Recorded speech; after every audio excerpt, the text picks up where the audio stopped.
I could offer just as much off the pitch as I do on. I feel like I'm a leader on and off the pitch. I feel as if I just sort of sit into that role. I know it's going to be tough coming into here knowing all these international players, and I've never done that before, but that's how I feel like I can best help the team, and that's what I'd want to do.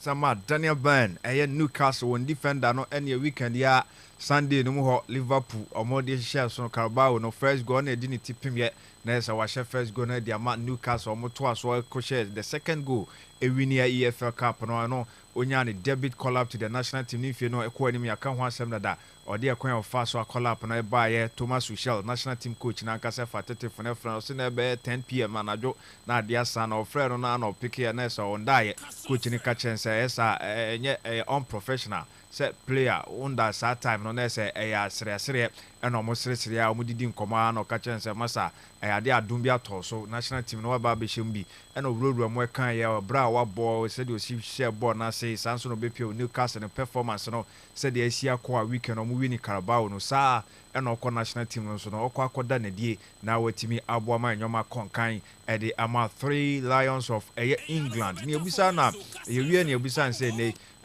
position no if a chronom Thomas Tuchel to da obo 4 back to da obo 3 back ne mudian e na no obo pa e betimi aboa no. Thomas Tuchel, we're seeing with his clubs, he's played with a back three and a back four. You're presumably at ease in either one? Yeah, I feel comfortable. I feel like over my career I've played in all of those positions, and Premier League especially. With Graham Potter at Brighton, we used to play quite a hybrid role where I played full back and left of a three and centre back, and I've done the same at Newcastle. So to be honest, I just want to contribute wherever I can. I couldn't really care less where I'm playing. If I get a game, I'll play right wing if it gets us on the pitch. So.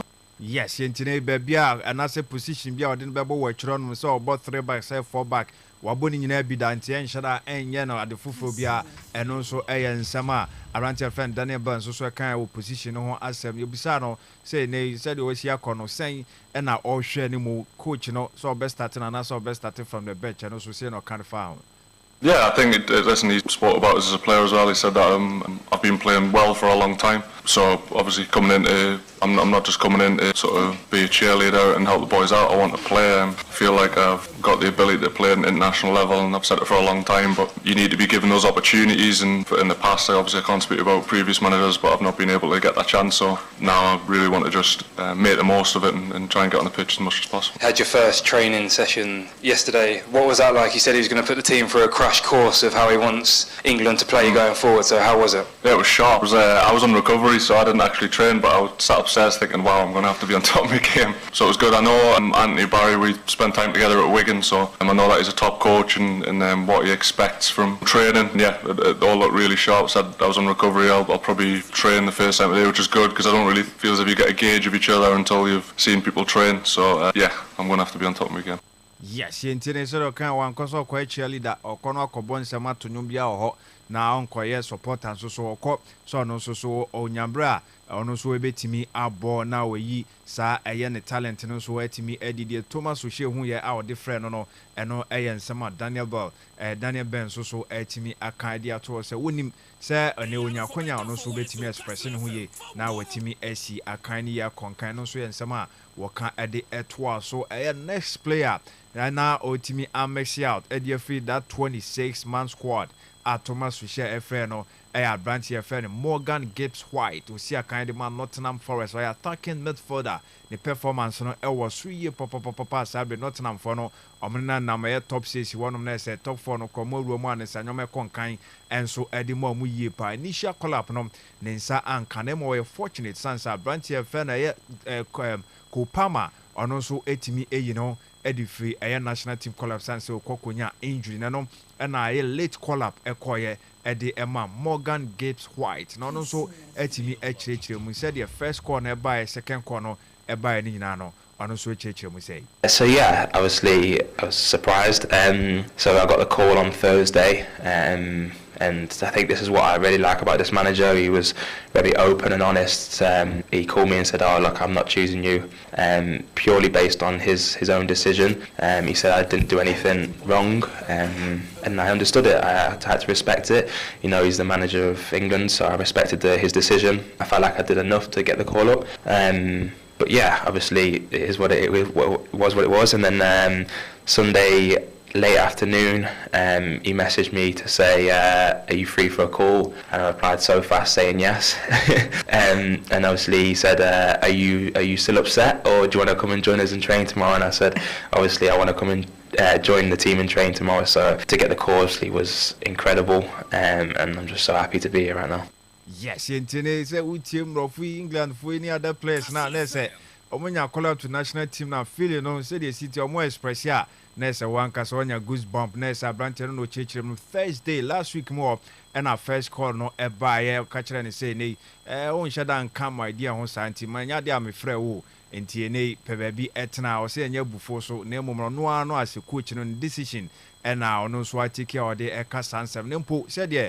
Coach no effort telephone obi a on kan squad no friend na explain aka kire no na say ade a eso ani yi papa nti o say beginning there na ha no sanso nim say na wa kire die nti a wo so no so enya collab no enso so ekowura mu eno enda nchem fast forward Sunday ewia otitini ba bia dwendwen ho na message eba coach my friend Thomas Sushe ebusa no say ne obetimi o wakonya na so okwan kakra wo mere kakra so metimi atwetwe nkoma na say yes why not and I say nkoma twetwe no e sha ase di frɛ no say obetimi ahia mu e wo camp no mo aye training na no say why not enti no na omo sha ase di frɛ no ma cyber no so enya call up no akwa kopio ma nei Morgan Gibbs White ono so etimi achirechim attacking midfielder man Nottingham Forest ono so e dey sa expression no and so etimi e dey aba feeling no say the next year coach Thomas Sushe friend no ono so no nsem no wo etimi achiremo e dey ba e wo say ebopini Ghana for no so yombi so omo otuado friend mo no say the next year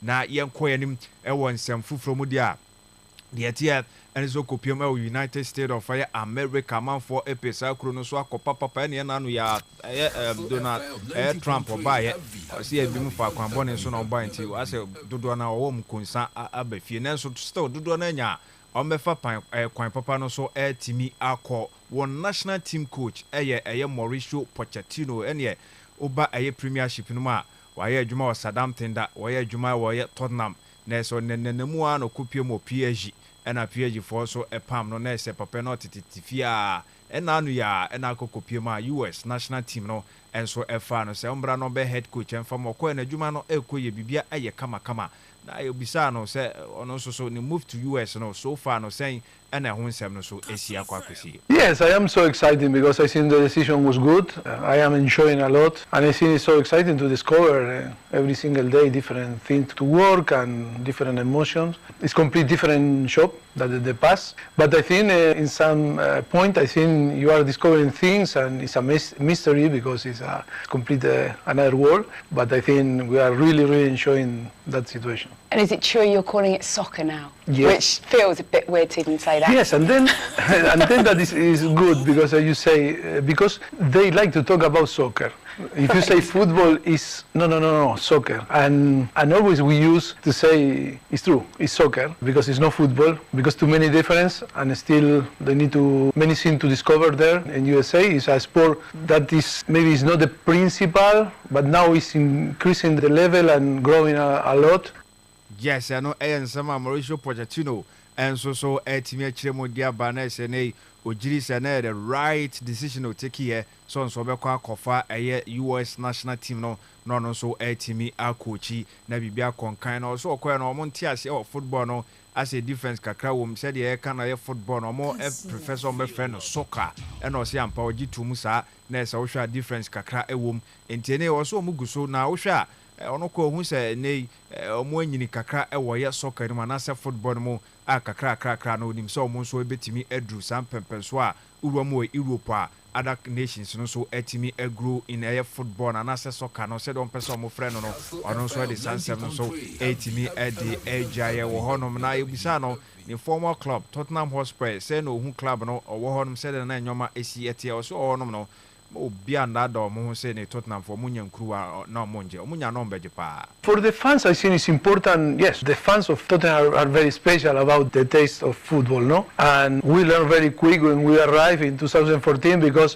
from the beginning the relationship wasn't a great relationship, but after we start to learn about the fans and we start to connect very well the team with the fans. But I think it's always was we need to split, no, the period that's in this football club, because I think today the expectation of Tottenham is to win. But that is a good debate that when we were there is to win what, you know? I think because we are ambitious and I am ambitious, always we wanted to win the Premier League and the Champions League, and we were close. But also we wanted to create a legacy that Daniel is creating now about the best training ground in UK or in the world or in Europe, one of the best or the best stadium in UK and in Europe. And now Tottenham have all the facilities and everything to try to go and face this challenge that is to win the Premier League and be a very consistent always in Champions League. Of course that the fans want a title, because that is because every football fan wants a title. Yes, all want a title, but I think to put the club being very regular in Champions League and also challenge for the Premier League every single season. That is important. And then the consequence to be there is to win the Carabao Cup or to try to win, you know, the FA Cup. That is, of course, is really important. No? You speak so fondly. Do you ever think there's another chapter of that story to go with Spurs? Could you ever see yourself back there, do you think? Look, when I left the club, always, I remember one interview, I said, oh, I would like one day to come back, you know, to Tottenham. And that is my, of course, is my, I'm not going to now to say because I am in USA, yes. I'm going to say, no, I'm not going to talk about that. What I told, still after 6 years or 5 years, I still feel, you know, in my heart that, yes, I would like one day to come back.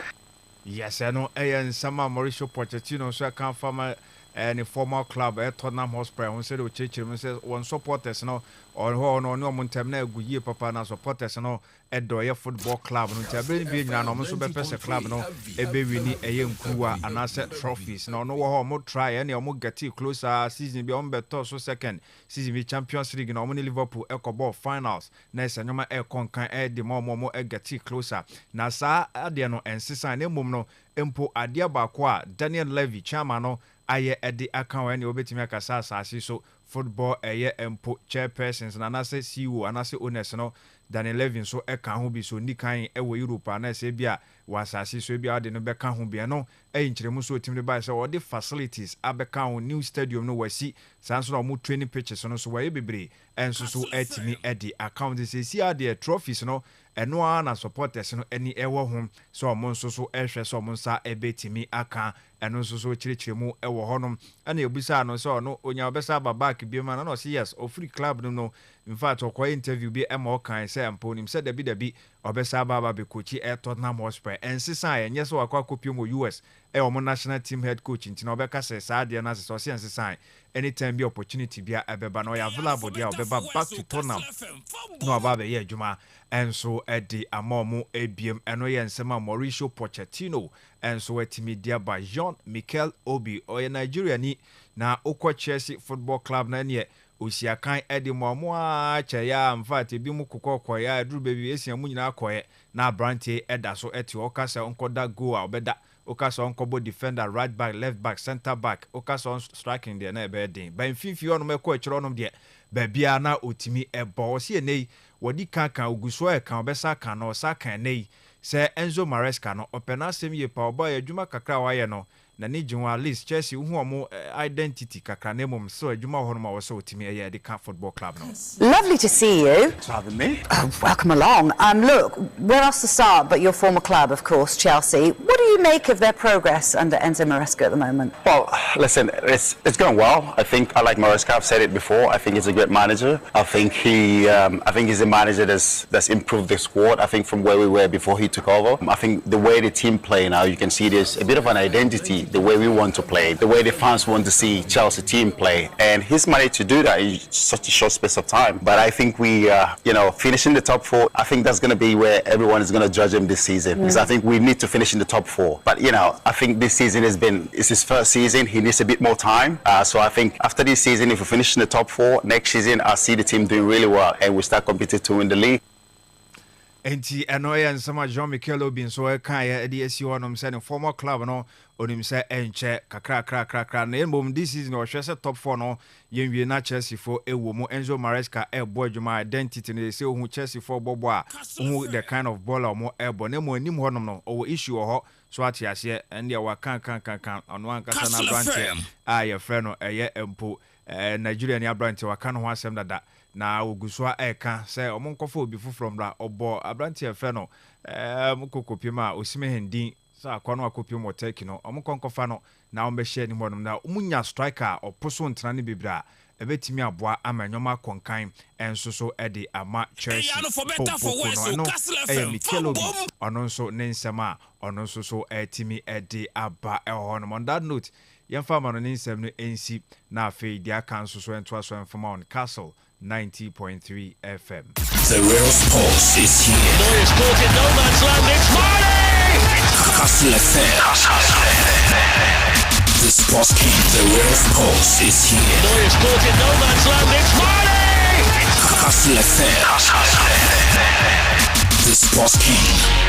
Kastle 90.3 FM Sini Robert Mensah Sports and I had someone it's 2 minutes past 7 on Kastle 90.3 FM. You bedin komo ewo semni mukaisa no pay streaming live on Facebook Kastle 90.3 FM Cape Coast. Join the show no Facebook and no pay show ne live like and share file comment ne bra e be ken kan nyina enso etumi ede ama mema Osman the Venga kwaba na yetumi ababe share enkomo no ase ewa ha file message no F0244 408046 0244 408046 and 0244 408354 0244 408354 file messages ni na fa so bra e be ken kan ewa ha etumi ede ama join your Facebook and open the show live ho na like na share file comment bra e be ken kan ede ama Osman the Venga, good morning. Good morning, Miss Ruby. And I pay bibia ebo kodie. Yanko ponadum,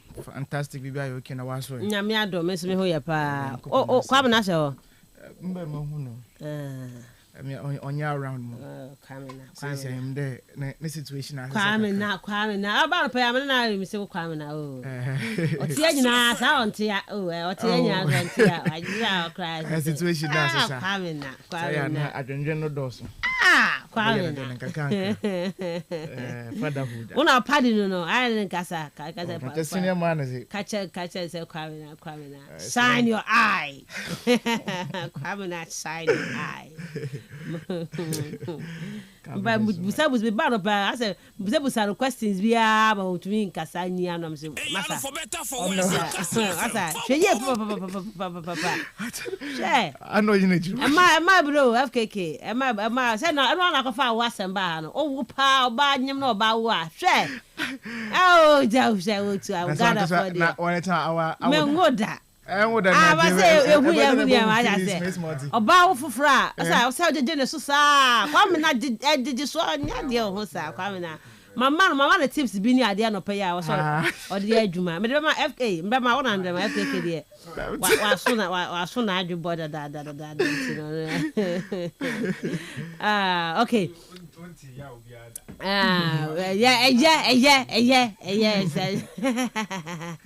Oti asie ti no ye chia wifi anopa na ye oni abofra ni nyina rade nka ho kama bia be fine Osman I'm sure wo she ho show pa show mami wo ho obi a show sa ho bia fine kama obi bia ko apa mba me do ayi wo wasra chi om se omoton watch bi wo no masa mami wo sa watch gu pa mu sa wo sa she kada ka be fa o chichi bi di ba no pa ya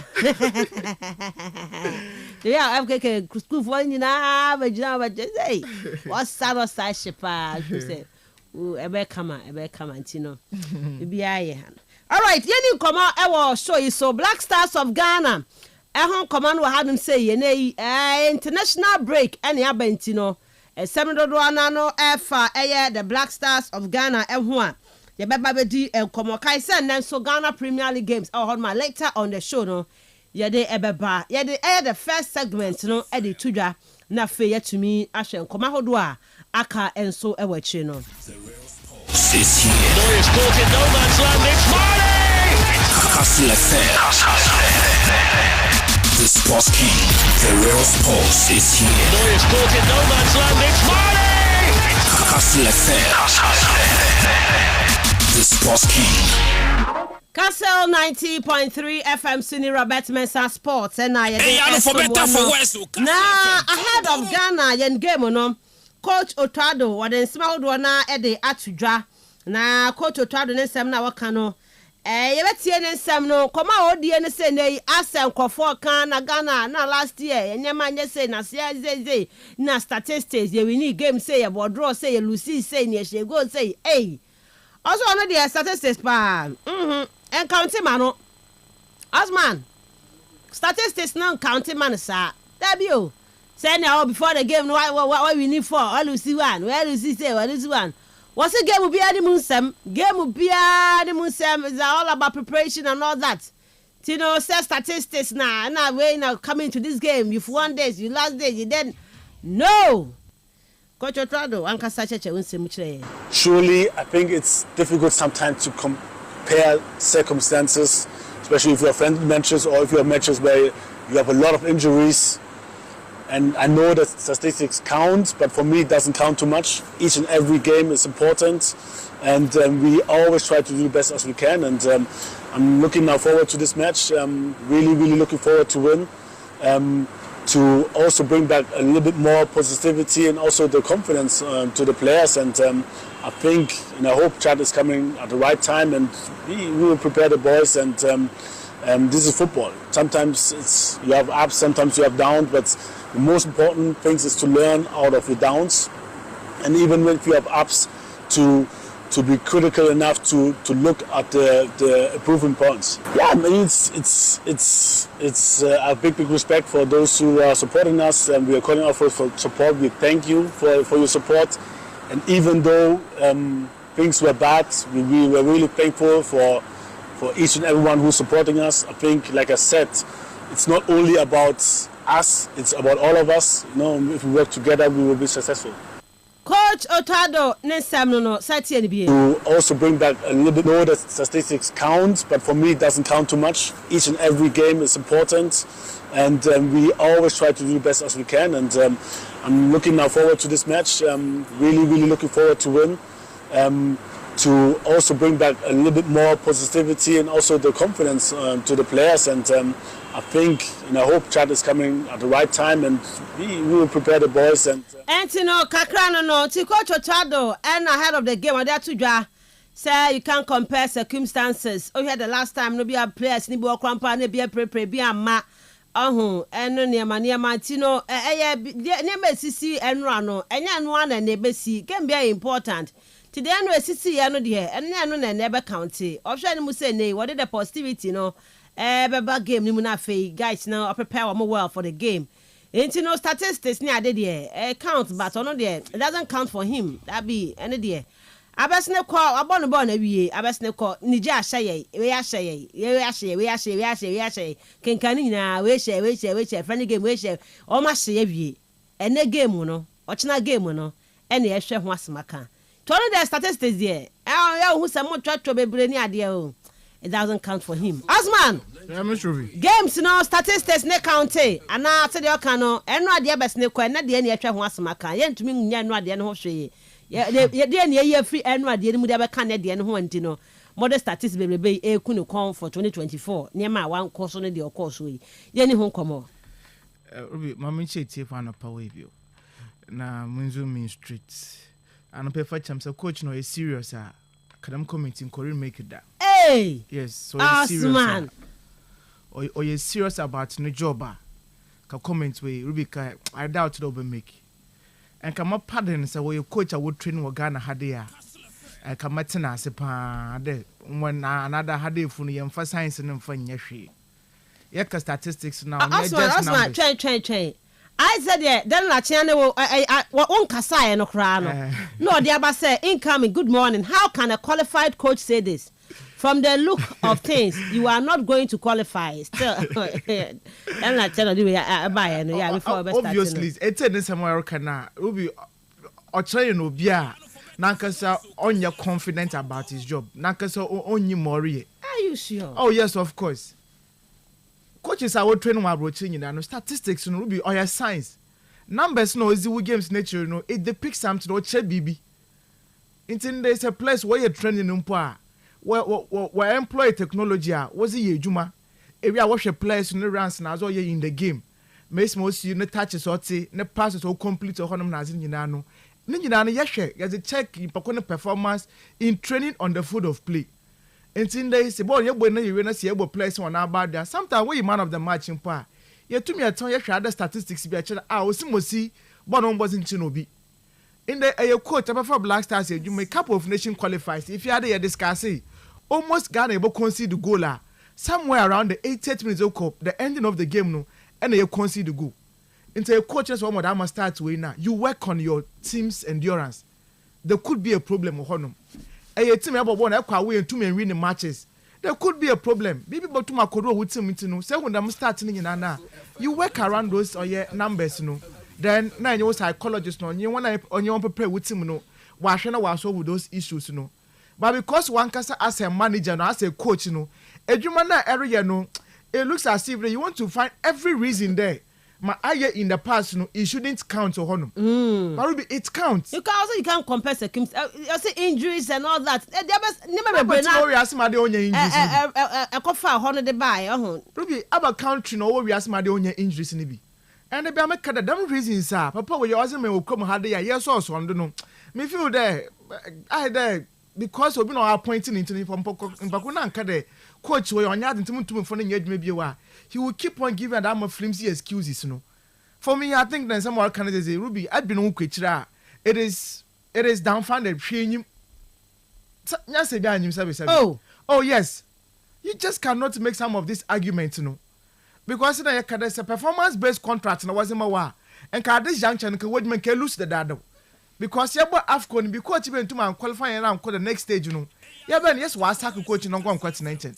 But I will put them to my qualifying point for now AFCON Ponibi. But you are still at post. It's my behind admit there. A woman was mamono, in the past, you know, and your man koye. But mostly in the past, you front train it. Let's focus on the future, the present, what is in front of us, you know. My way and that, you know, you're about to be actually a yen.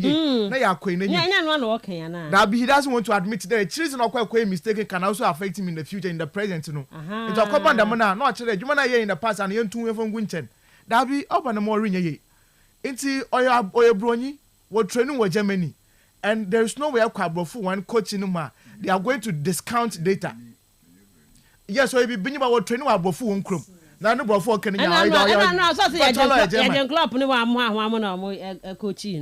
of course. The last time, no. So, maybe I was on your Brunin Titian, but you did in Titian Mount is oh, yeah, and the difference on your Bruni. I what's number phone? On your Brunia, I want to what Nala Young from Cassin Pontibi. I can't because about Yama was assimilating. One entertaining in Ibiano foam. And it's about catching and there's a bone, you know, Subana was at a tone, saying 2 months and Fabians and Fenya Wejuma. Nanda, you come and sit down and tell me that you discount the statistics because I will today statistics sometimes, you know, it doesn't really represent. Most my coach no corner. Yeah. No actually you marry. Because circumstances are a buy ma Lucy a friends say be those games, you know. Yes. Be at this time round no and the same. And you know, why are you bringing that one also here? Oh man, when you say why are you bringing it here? Oh, Patama, where injury, Jukuama. Oh, now a different circumstance. And you know, why are you bringing all those? Oh, that would be the lamest excuse ever. So, yeah, that would be the lamest excuse ever. No, come. I some catch your coach, right? I'm on there, up there, or to try to who be, up there, generating who feed our problem no see in the past, you know. But what's to say can be? Say you ever born as a young to and shagola, you to me and create chances, on your tactics. Your coaches are born your bonus and your mom quay or swisher. No, the difference is Abuma. Mamma, more typical example. Liverpool on Newcastle Warble. And I watch Liverpool 2-0. Coach no then. Or you buy him a Konato was in the film. And was your offensive place was a bay. No, reverted to the back three. Well, 2 months ago in that game. Okay. So it means upfront one no, they improve the honum. But the coach can answer me. So you're defensive coach or you're offensive coach, so you're conservative coach, we don't even know. Coach or told the attribute yabazi. We will catch them.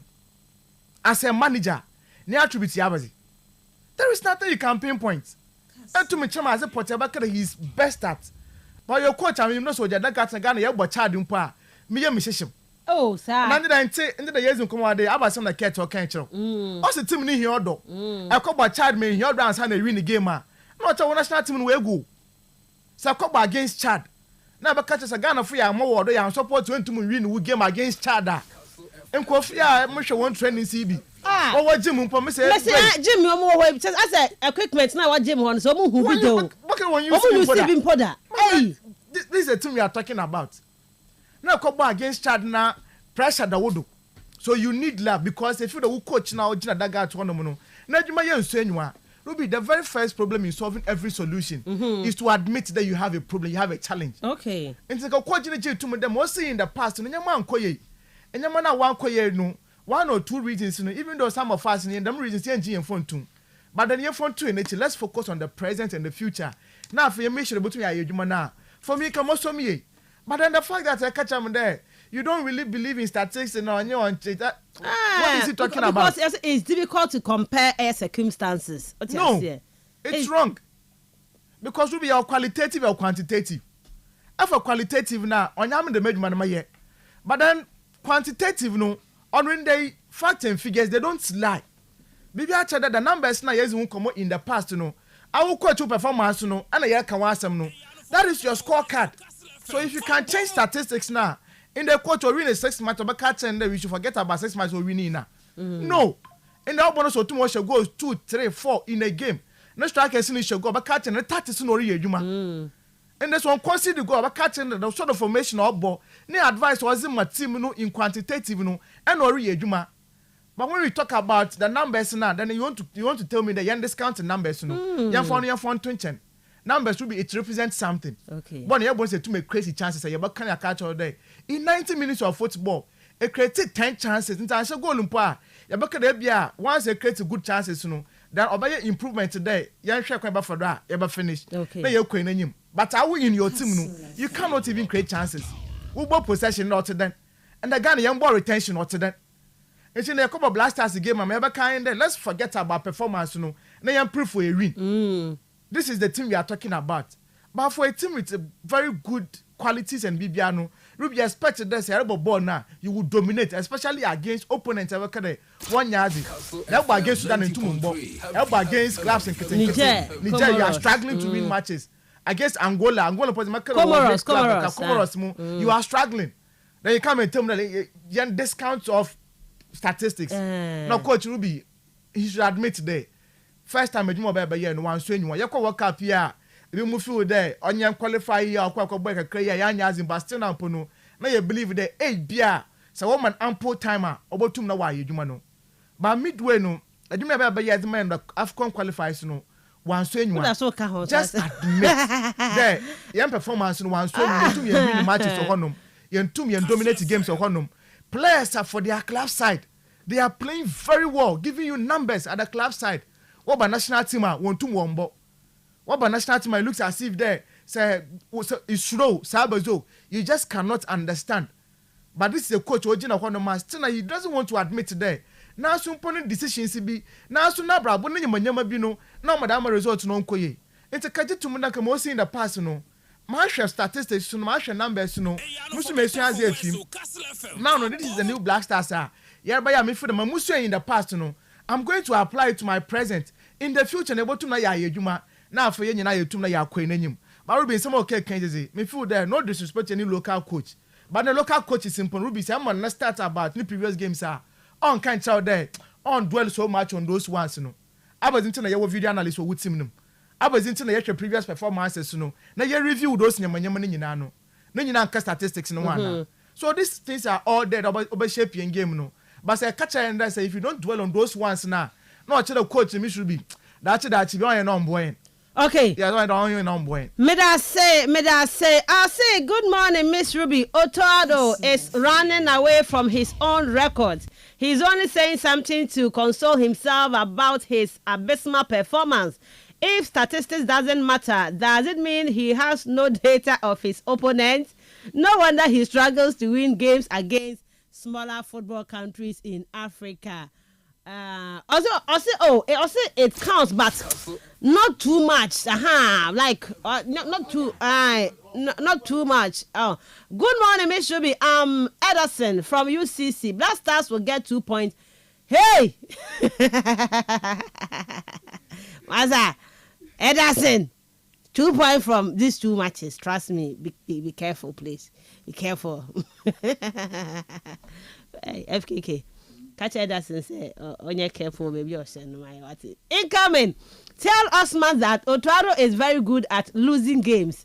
Daniel Achian, anyway, assign Ede Abamefa when try to FKK. Good day.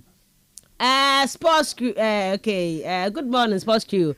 Please, how are you guys doing today? Messi, from the angle, from the angle of what's your national team now.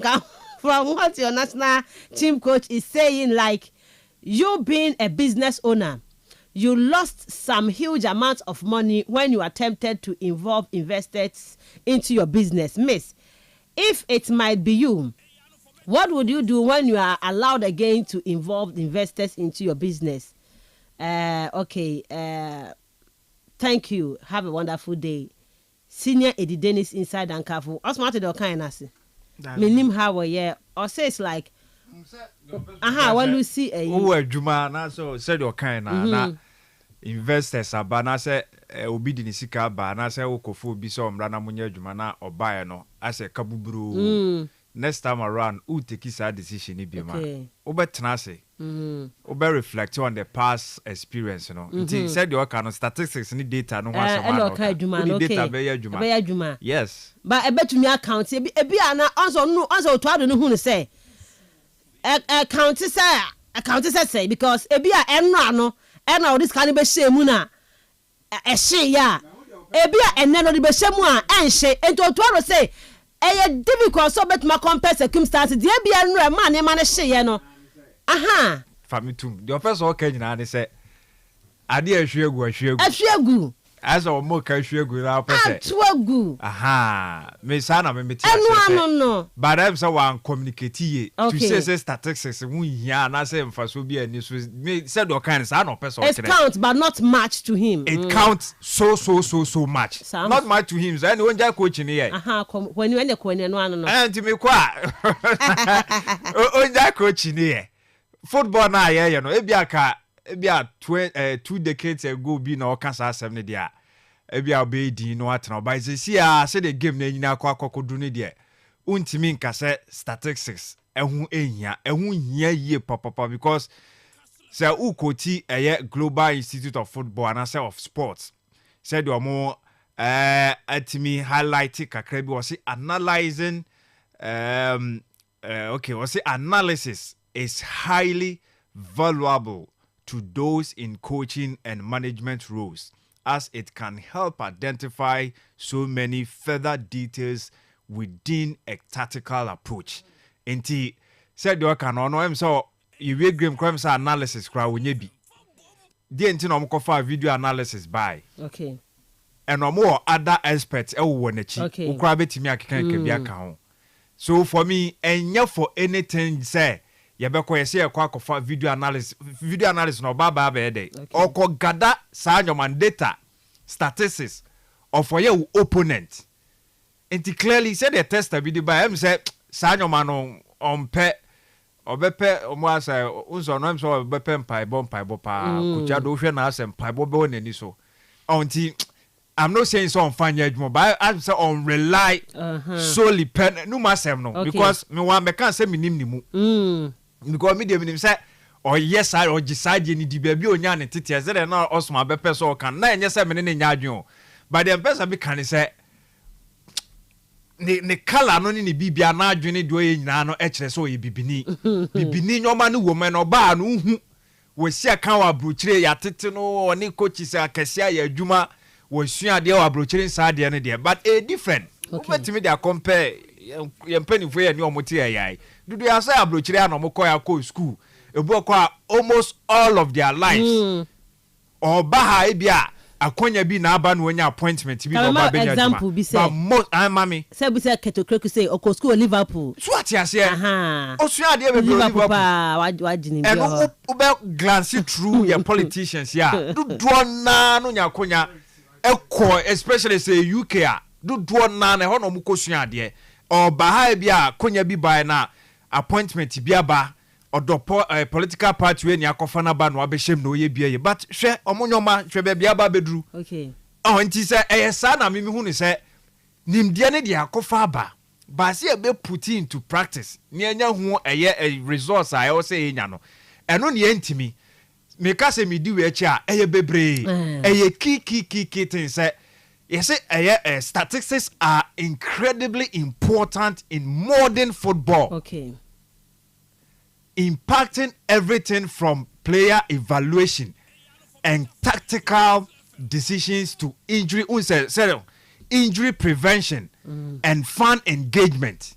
Okay. So what it means is that gather statistics no ewoma then I can say ma as a team no coaches no players no any supporters no depart no say distance we move because you need fair idea of a team no because omo entimi emphasize statistics ne sa nyoma no entudwa me ehu enti na ade bia no so support Madrid you always love to support them Barca bobo sa clubs no European national teams no because bia available to us say oda sore ya no ufa ofo na ugugu ya na ubo ya no onsa betimi aka mo wonso onsa kan bia mo atimi dia ko enti statistics there okay say pass results no dey twam no eno na akọ gada start now what on can say evaluation enti on next game ti Chad yanka aba beboyi dey see wo AFCON no mo na anko ye nyina no as coach what gada ni nyina data no edawanim o hwe dey na ye ya one yan right players ya o ka say bia man to me ebi nso ebia I don't know me reading about comparing circumstances and I can ho asem no on say in football no compare circumstances no so they can be different opponents omo share no way different opponents no then of course sometimes availability of players any injuries and be at the time now obi share no no players need ho but now no enti no for example pitch and weather conditions enti no just say circumstances be a result in results now mo na so dem start na ba no be at that circumstance no enya no necessary e wo honom enti why there are so many things that mass results ne ba and now it's a different situation so wow okay so o share pitches is so akan sisi weather picture is so akan sisi yemfa plastic your friend say yemfa plastic carpet yenkobo carpet so rubber potato picture above to about do say na nkofo kan yenkobo we no so Sakra Sports Stadium say aye ni ye na ye Sudan ye boni enye ni ye Niger ni enye ni na enye Angola de no na park na enye no ni enye ni ya na park na enye enti wo beka mara be say wo make excuses circumstances na ne dey wo ye den ya pitch no so na abebo pitch no so na abebo and say all the players impo injury ni availability right team ye mu say si akrampo no beka say your team na say improve bi mu and the last collapse you know so obehwe no so dia kan because your team no na ejija kra no dey I no say o compare cramp na o say Niger for be dem mo ye entumi si ene dey enye so eno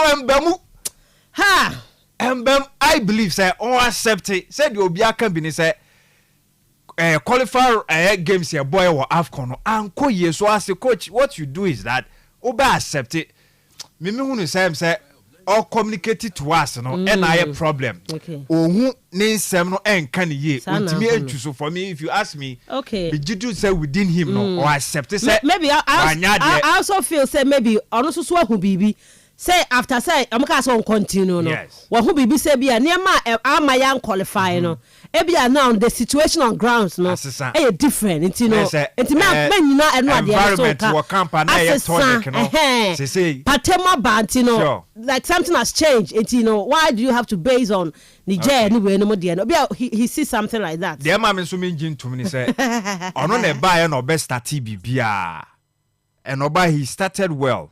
Say if says excuse no na bebe mo a Chrisutin ekoye no o de emfa say na nyoma agiegu o ba be start ye you started winning games o ko share ye Mali a game a nyina na agitum say den o ko share ye enti de be na sisa ya wan kasa de abesha ase yie no esa akogigu ye eno so wa anu ya na I said no circumstances no can circumstances why they create here who created that and sani pa na o kan ono na da so ho say why me pese meje eno atum me de ma adwen be ma no ho no why na ho who created that toxicity no one they create here okay why ya so no ampo now no who say circumstances need different it's one with onji two some mess na you wom sisi no or a part and parcel ontimi ngi ni hu mfrim e ma ni nyeye so call for supporter that is okay call for and na kan hu be yan o say de ye ya de din ma ye kroma anom dodo na so obegya tum sa say obegya tum finchin aka say where there am so responsibility. Like I said, the last game, no press conference, the post match, no, it was serious. Attack. Jitum say, what Ghana? No. Pacha, why are you wasting time? Then you move on. So as you say, be there, Chesa, now continue Juma now. Oh yeah. And to be here, Sergeant say, baby, I'm from so be I am. Jitum players no crampo the air and can supporters now should be movie. Do now question players need be attitude. Kudusu nyane de enye ne penalty so twene ye so atiase Antoine Semenyo na nse o exempt no ho nyane bash patempo de ese ye no krese no wapira na se na de ono so nyane de enti eno po no ya ma odada enti wo so as a technical head na se as a coach no also de na so wugitum say was one get it things right then we move on but to come and tell us obi a we see aka o Germany wa unim German for mpo omoko ye ka say omo a particular system German machine a year jumano or more rely on their statistics. Into one just answer no catch. So be frank, I haven't forgotten that Black Stars have a game and Ghana Black Stars na Broken Heart team. Abattoir end of the way. Eddie and Eddie Abba. Exactly, Mr. FKK. You have to reflect backwards to previous situations that caused you. And he's here saying these things. He talks as if he doesn't know what he is doing. Senior Eddie Dennis again. Say no FKK kan ho na FKK kan ho asem the same say apa na o kan asem no say ade no asem wo hu no say milk no ahwe agudada na de enti de kofa milk ni hwe agu ba ye no enne no ebi asa niam no eni ho ebi de ma milk ko hwe agu na milk no ebi esi soro be na ebi esi form nti no hu no say eniam asesa enti o se buntumi compare circumstances is difficult. Ti the man in jail be say no e bi ene no sana man ni ho against Chad ti man nyina ni jail 2-1 do ya say and no circumstances might be different management committee na na ho na e bi eno so do say no ani so many things significant change about ho because players ne there on to mungu ya player for Jordan Fuya de Kamadi aba I'm say still Jordan Fuya de way Kudus Fuya de way okay e be an attitude on I say circumstances there's so many things and you know it could be so many things so who say now things have changed and you know e be you know and compare near man it's going to work for Coach Otado and his players. Mame for calls net here for so for adwen chebra e wo Coach Otado nsema no pe wode amaye no 0244 408 046 0244 408 046 and 0244 408 354 0244 408 354. Also statistics accounting but not much. Ohune say hello, good morning. Good morning, Miss Ruby. Good Jason. So try so papa. Yeah, everybody chase me go coach chase why? Miss Ruby. coach behind wa obet me gina baby wa ka chara this is me adwuma na then no mama what the call for coach yes your coach ni team no team o fa no this is nyama no ye ansa na team da for coach then you try to move on your coach o try to say ya me kan ko me gina he ya me ye we motu me gina ba say team coach team na achen o try to more ye o ya da map I mean, so when coach but to be on press conference to back at the mass match Ghana. I didn't tell when you be more to so on the way. Even a miss will was. I mean, damage son. They met an asana match them my drinking. Oh, went to that.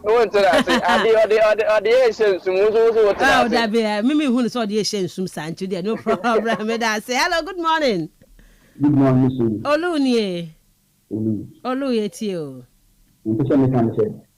We tried to do that. Chama Obagan had John Pinson, ball boy, we tried the boy. We tried the ball of the ball, Ghana had a crown, and you were there for Gucci statistics. And yet, one way and I just say, where you coach? Start to mean our fans, so I did or yeah, I remember she and you get this learner or the president or Babu coach them with the coach of that. Eh?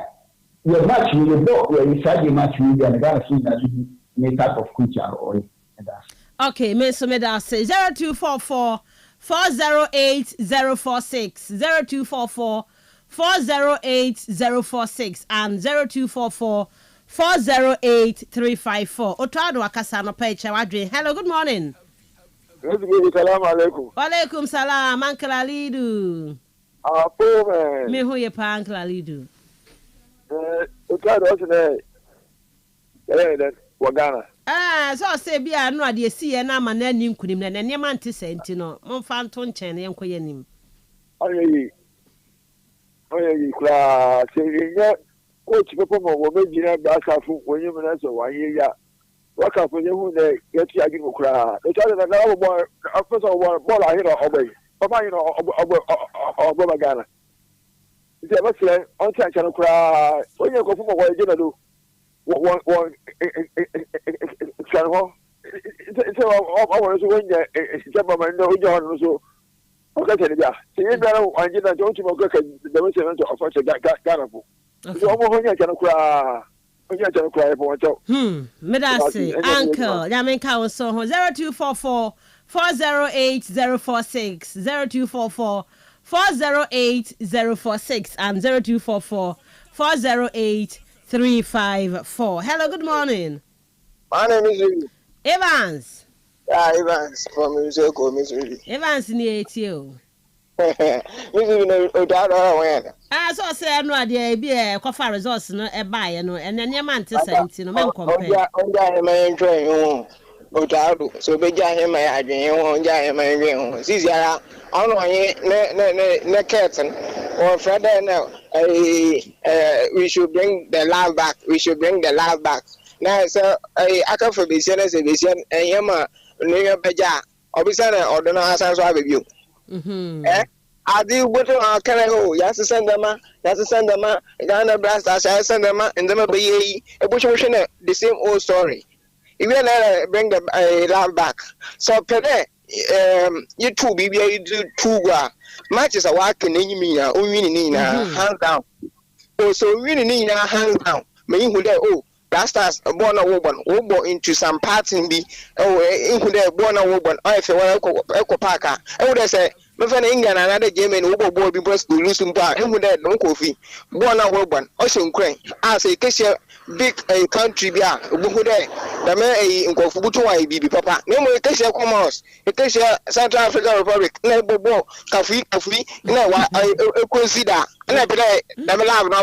Okay. So what to the me, no love no. But I say, okay, Masanya different. I Masanya. Another example, I will try to listen to message and mamma, a beer hono, a beer hon, with the Mawa, Evia, Osman, Everty, Asia. Hello, good morning. Good morning, Mr. Ruby. Me pacho didn't baby or free. But from Uncle, Uncle, me pacho, okay. Wow. Mr. Ruby, you coach you try to we. They say that a penny is an income. That you know. Was the same about that. She has shown with you, Miss Queen. the crowd was said the gun for you agree that way. And say pen after that. Papa backhand matching and we knew when they travel can answer. And I had done that gun for you in Sure. But that's a pa. I don't know, Cassa, obey near Mamma, Chino Munya would say, Mamma Cassa, last year, and Nadia TA, obey near Mamma, and you have to obey. Hello, good morning. Good morning, Miss Ruby. Good Jason. Miss Ruby, I saw Pada Makai there. Sir, football, when you know, be able to ball right. By child, there's a gun into my Shannon Savannah, and true. Guy will try to money and finish him. Chad, Miss Ruby. Mr. Chad, into my Chad Savannah. Now, this I don't know all my excuses there to my paper 10 but paper 10 answer for Pedro Lake. This is our age into the Naba. Young had opera to my paper to and one no. Had you and what had you say I saw what Savannah, I saw what Savannah, Miss Ruby. All I second. Okay, it's now can't you shred the audio obey. And no, I don't know, pass what my dream sister say. Monster. Hello, good morning. Good morning, Miss Ruby. Me fa child didn't be free and free. Mr. Senya Ashanti. Okay, Mr. Etiano paying. I'm paying a mention in fact, I mention. Miss Ruby. Hello, Miss Ruby. Pacha me tell ka. Ashama, Otuado Ole and Ewan.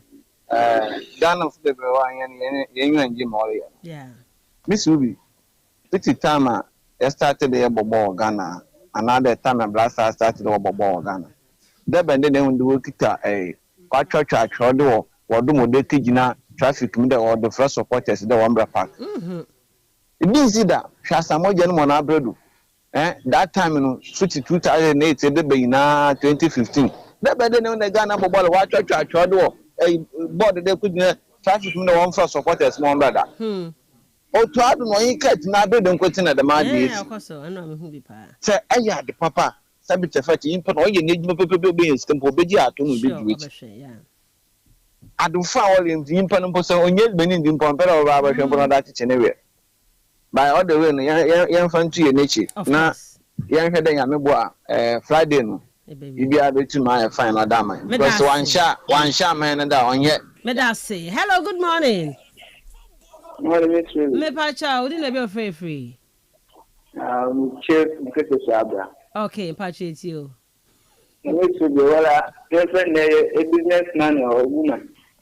Then for further tuition, no more when I say we were on here we. Instead of ready to go. No, that and happen some crown of skin. Now, this day isn't happen now, they use Ghana. Hey. Hey. Festival. Me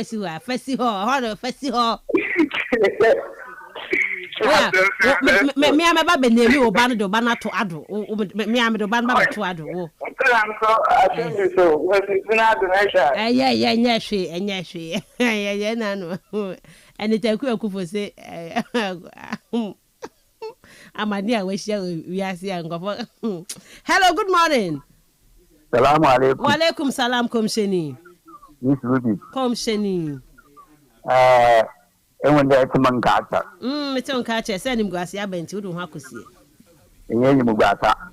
I come shuffle ya am dead. Okay, Matthias also. What you there? Think you are number mama showing you there. Movement Angela call us in one amano. When you tired to ni ekwan korodo aninti na ma abutwa adwene egyina do utado asema orikenewu aya wandwene futu aye no kwa endida oniyenda dabi adapa ya yewomi ni ma asema obetiri na adra dabi o ne ami che Usman ne nu yemu Osman who you who no utado asema orikenewu angry no or you different one understanding no I don't know what to be women. Because in the Wednesday, with Miss Ruby, the next even second opinion, you must name. And that Otado Paka there. In the Mawaba, young from PH, in that. That's why I never be and one. Let us say, come Sheni. Hello, good morning. My name is Evans. Evans. Miss Ruby. Oh, there, Ghana, I Ghana for today. Yeah, well, be sending your oil off. Can I wanna in the eye of the piano? As I may, oh, you want us all 1 year, and you know, be 2 with Jimmy Crampo, and I look at against ya, which I use and as on channel apple. Okay, Ghana Blasta, I ain't Ghana for. You can't go with Ghana Blasta, you know, Ghana Blasta. Okay. Oh, anytime that Ghana ball, I want for your campo. Hello, 2 flat, okay, no matter what. I think I'll be the power, but if you customer channel, want to, because I don't, you know, yet, no, saying how come I say, catch your own and say, when human attractive, if you don't, or better work that, no more than be able to make you. I'm a glass house, Medas Evans, hello, good morning. Good morning, Mr. Me pa child didn't be afraid for you. Agenda. Mr. Bisana, young coach, no, on your coaching schools and Cotino on you. No communication coach. Are you sure? Mr. B, circumstances no can. Are you right too? But on your gun and Cotino, them no could do, Mr. B. Answer them, any Sudan match. No, coach, Christopher. No, we need some on the car, we need some conflict of interest. I can also go to my house, but yet obey the shame. Yeah, that's true. Any kind of could see, and to say today, statistics on count so much, Mr. B, are very wrong. Very wrong. Mr. B, statistics number 2 day. You can create chances, but your strikers know all what is kind of chances. And now today, you can increase the chances. And now today, yes, strikers and worship, but defenders no, on the wall letting go. And to say they and on count on the very wrong or very and on today basing 12 performance mode circumstance. Statistically account so much than circumstances not. Okay, and remember example, I'm also some circumstances say a boy yeah, you my pardon. Okay, maybe I call away and I'm finding you. Hello, good morning. Good morning. Wouldn't maybe you're free. Yes, sir. Yes, sir. Hello, Mr. Rubin. Me bacha me tell nka. Mr. Martin there. Or the Ghana for you, but when we see that they were Ghana, yeah, we told you that Uncle China Birdo. Ghana for me, Abbott. No kind, Ghana for me, Abbott. Okay. Ghana for me, Abbott. Yeah, without Uncle China time, this will be Mabo border. Me, my archery. Okay. You without Uncle China time and the managers, Ghana, Blasta, Yako. Afghan Captain, I did the Bavarian Society, and then they do very qualified. Do me up tell my name from wish. Okay, Medasa. Bye. As a Caliph, I mean, you the segment.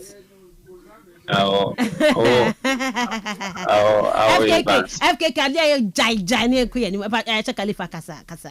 Evans, in what so he is amplified that what is a neighbor. Ghana's best female sports presenter, a host and a commentator. How are you? I'm fine, thank you. As a Khalifa, the taxi driver. Actually, man, today pick a kind. I was just paying for that. I mean, Miss Ruby. Statistics now kind of. Say, I'm pastor can say it doesn't matter. They're wrong, honestly, because before you even pick a coach, you cramp on observation data, how performance a coach, no, yeah. And no, sir, in dealing with that, statistics, what I say, data. You can give better players for a bad coach for him to fail. And it's that circumstances now, can say, he can still fail because he's no good. What I say, he's no good, honestly. But all the same, no, may the work up me and could be, but me and qualify. But a bear, I should say, who shall wake up now country him. What I say, I know the area, I don't know who shall camp on area, but the country a part of it. The enthusiasm of the best games, no, and I was so. Had it not been that, Ghana qualify quite you're just going to squander our money there. What I say, but child, dear, Say it's my show 5 and I shall 3 cramp this could my go. Okay. Say qualify pa. I was saying coach we identify a what do you call different coach go. All right. May I say aquarium. Aquarium, yeah, we. I'm a mechanic in Nasa. Come, there's a California, but me who say what? To the candidate, you met to be coach in a walk on the court, the master and talk about. We're coach in a walk on the court, and I'm a yeah, sure. And I want to walk in a piece after 10 Maba, and could make him a coach in a piece of the Ghana Basta or the local. And I'm in Musha. Now, no squad now, but the Queen, I made that claim this other. Once I must have Madame Ghana, I'm supporting Ghana. Coaching was the baby aquarium, which I do, me not the animal. We be tired by Ghana, or the Queen, no what happened, I could be aquarium. I say, the first segment needs here, but was so actually Sandy, but not as my example. I'm going for here now. Yes, of course. We say statistics now, it counts so much, and there, of course, I count here. But now I was looking at, sometimes such circumstances now can't want seven. We hear no Espirito Santo, the entire free wolves, Everton, Honoco, friends say, Tottenham, no coy now. Also, because of when it starts, any idea now, yeah, but to be at the environment, now, man, fairly will be a space, you know. Now at Nottingham Forest, you know, a different environment, maybe a couple of Tomintino. Oka say I will be so on the last days. Nana said in the start Kakanonya and Obi so but other things must also work out for him. So the point is that sometimes when you move kwansana to mas senyama. Okay. Sometimes obetuma season no why but the next one okay. The same thing man. For example, Leicester City 2015-16 Claudio Ranieri was one G League. No. But then the following season Nyama say when no kwana. Omuja no kwan. Frank Lampard be Chelsea. The first 6 months, Abedman obey Chelsea. Okay. Super performance. But was it what the channel now? Not on years, no. So you look at the current ones. Okay. Okay. Not Chelsea, ya ban you almost. So yes. Okay. I know a circumstance. But with the one share. Previously, on one share, one can say circumstance we name you to me, but we never went to me into Twaso. A band before. No. As a coach, no performance one koye. I will improve. I just tum damana. Oh, circumstance I was saying the bem. One I says circumstance in yet coach and koyat now. Says circumstance in yet. Ruby started with the state of our pitches. Pitches in your Ghana Hadi. I felt they neutral ground on Yanapokunu Homo. Neutral ground of Morocco and Tumbo Honum. I first say no players no. Last time we catch almost about Otrado no collapse and almost about 80% players no. And I was one more. So you cannot tell me the part-time, but part just 2 matches no me say. Still now but to me win no matches are. Everybody draw another lose those matches no. Okay. So these are the things that we are talking about. So captaincy issues now I'm causing. I'm not causing. Today is not a part. Now no it has been resolved. So who not causing? Okay. If you mistake I want to pardon him. But I want to coach this is going to be my captain. And of course, and your man so what's problem? Okay, yeah, fancy circumstances. If you are on one creative, anything any sort of circumstances as some channel. Only creative. So circumstances. Then say was a Chris Wooten or continue. Or no circumstances nay. And says Sanya Becadian and coach Biabe make excuses because of circumstances not to do their job. Measure me, it seemed then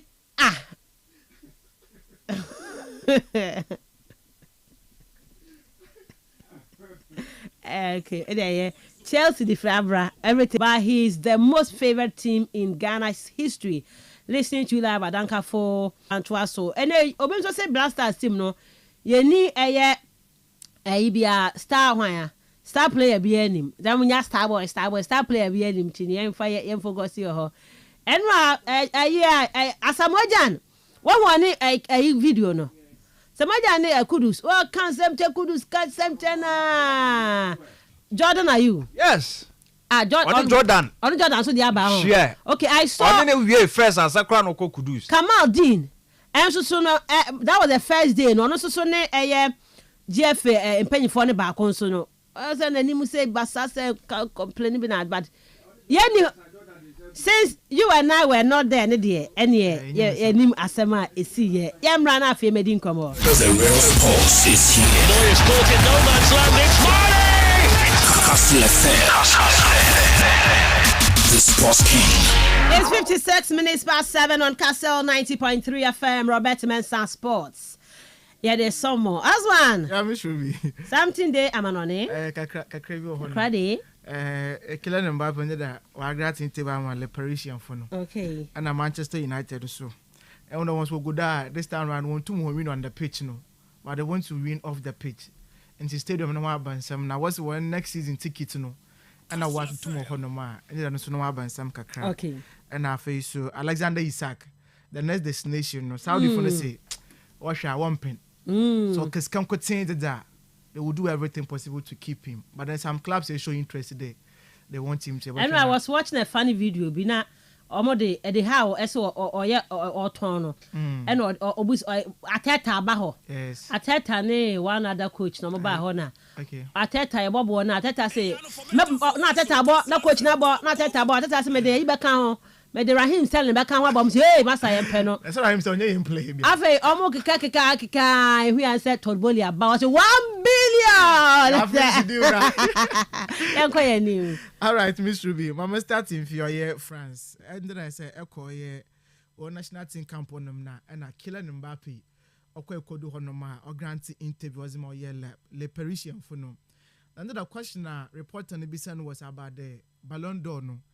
Now it's saying some okay now. Bisson about Ballon d'Or the Osman Dembele.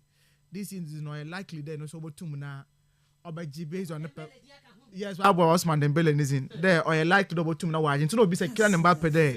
Now you show when you then. And Ruby, my kind of phone we my church na fees in Komoka craft from. Question report and be sending us in there. What is a Ballon d'Or player? I know a player nor can Mbappe and or can because of one French no nyebo phone to no ayana. Obe but I say what is a Ballon d'Or player? Rodri, is he a Ballon d'Or player for you? He began. And I feel for me, at first, he wasn't one. I thought the Ballon d'Or would go to Vinicius, but in the end, it was Rodri who got it. If I had told you that 3 months ago, you would have said to me, what are you talking about? Today, we don't know who the Ballon d'Or is going to, except that no one should be excluded, that all players can be rewarded, maybe even a goalkeeper. Into where you're killing Mbappe or you're ne response or the man or you're the reporter no. Into where you say it's when I say and someone could do nana. There will be clearly it looks as if they and someone called the Ballon d'Or up till now the married place, they've not gotten over it or honor. Because if till now they still feel that Rodri doesn't deserve the award now, it is their own right and then will be our opinion now, or feel there. But particularly, now mention someone can you would want to accept the fact that today Mbappe and there say Yereka Ballon d'Or winners now. It should be exceptional players be and not will win or honor. Not just they be in no contribution on the field of play, but one hour was a lot of qualities was a can one game no home tea. Even na yeka statistics one some we had no. But you know so budget to there when it comes to footballer, Ruby, your department ahuru ni nyina no. Obiara no dwumasi a otumozi. Nti say your goalkeeper. Na say be able to specialize in penalties. Na able to na say ashe penalty, wutim ya penalty be kwa akogba ashe. Na in a season just as players ni bi. Obi otumo ashe penalties by 15, by 20. Na say wa so able to na say ashe wi am wutima. Na o che da am goalkeeper no. Say for the primary responsibility as a goalkeeper, na say share general other staffs no so then oban the Ballon d'Or na you both you consider those players the midfielders and other defenders no so one so responsibility no is about defending. But then so too much baby shronko or ze kan wo ho no na so botu akwaje Ballon d'Or ni bi. So that is generally in some kind there now no ma UEFA for 1 year no. This is what they are predicting there. In the future, no, obi biara botum na waje Ballon d'Or be because of award na was a man or Rodri no. And it's Osman Dembele and the numbers in a great assistance now. On one day, be able to no. Now other players so can also get that much chance now. Once we botum na wabe room. Now this or personal award no. Once we botum na waje bi honum. In terms of look at the ABA no or your swipe no take it against Osman Dembele no. But I feel that he just want to justify the fact that today award no at least now Vinicius was in the better place or Chadoji. Yes, Rodney wasn't going to see you, but that's a compare individual performances in the year. For instance, Ruby Abakadebia now he didn't really deserve it or honor. But these are football matters. No way to know where another conversation. For me, I'm happy about, especially the admittance there. Man might won't focus on only just one area, another only 2 players be, but I want to know one way in the wide no. Now Obia able to know why for me you're okay because you will goalkeepers what to win a fantastic season, but Okodu award schemes now they would overlook them. Young defenders one wasn't most so the last time young defender what to know what J at least the world best no Fabio Cannavaro 2006 World Cup. On the company was because he done no mistake or quite no and otum no or honum. Fast forward, now we've seen midfielders and once otum no GB or honum, and then Rodri is not an exception. So I mean contextually no, will be me feel that he has not make anything there. Go forward kade he's trying to disrespect Rodri and other. He doesn't believe in way no, but this season number yakano numbers for certain players no. Or as otum no was going forward and say me sure day. You watch how this award no for or the calendar year no so botum na obekọ honum. Yan call Manchester United.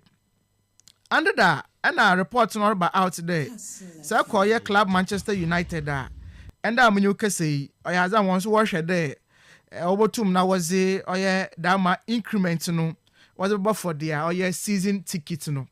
Intended that no chief executive officer Omar Barada and Afoko Koshia Manchester United or France advisory board no and I would now take that decision no.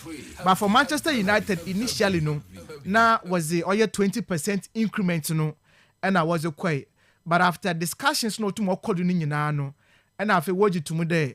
In fact about only 5% no even 5% no and but from our wage is 16 years and below no and when that my increment no link come on. But then from 16 years and above in no obia ne ticket about to Old Trafford next season akoshe one match is in no or as I was a 5% no was about to do a honum. And one issue simba out no now supporters be na kasa one bonju do honum nti no the chief executive officer no or about out now obechechem the reason why Manchester United would have to increase or one prices no for one ticket no. In fact, England, Liverpool, Arsenal, Tottenham Hotspur once were tried or increase one ticket no, but Oyaza once went to the one Jan Tuma. Tottenham for once is now on hold, but Arsenal on Liverpool one or two more ye. Internators no once wash there.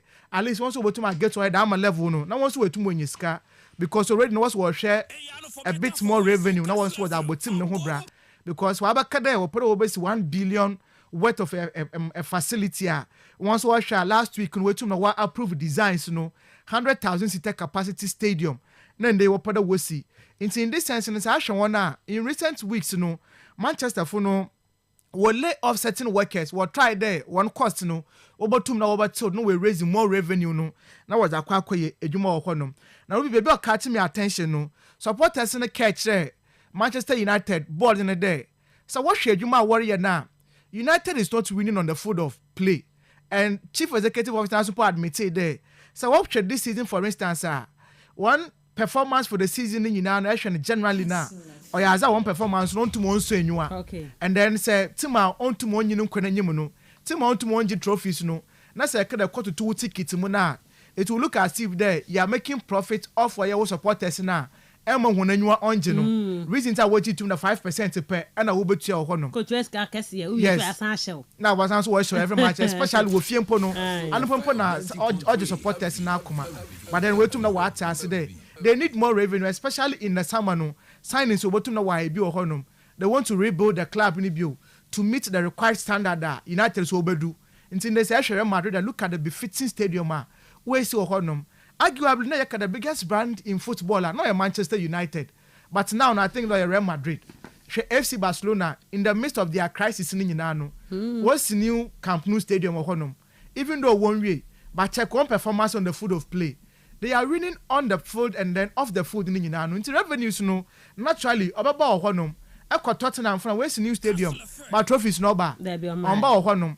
Arsenal called the Emirates Stadium. How many trophies na waji? I think 2 FA Cups and we 2 na waji or honum.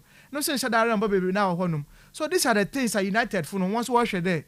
obotum na obasesa and then what is in common na kwekwa by there Rasmus Højlund Misrubi no wa bansam kakra honom this boy say hwe the season we ya oyaza na expectations no was ma this young man there obetum na wa aboa nanka season we ne numbers no wetum na wa akoso honom but it rather unfortunate today yabo season yabo FA Cup yabo Carabao Cup matches yabo Europa League matches honom and yabo Premier League matches na 22 years of age by last season na the numbers last season na about 43 matches and also 16 goals honom as a first season player you would pardon him there in car this season no he needs to improve as a player but this season about 39 matches and that is almost about 4 matches less than what our boy last season so young boy yenwe wash only 8 goals Premier League no wash 3 and Europa League no wash 5 so clearly so Manchester United can do better in the future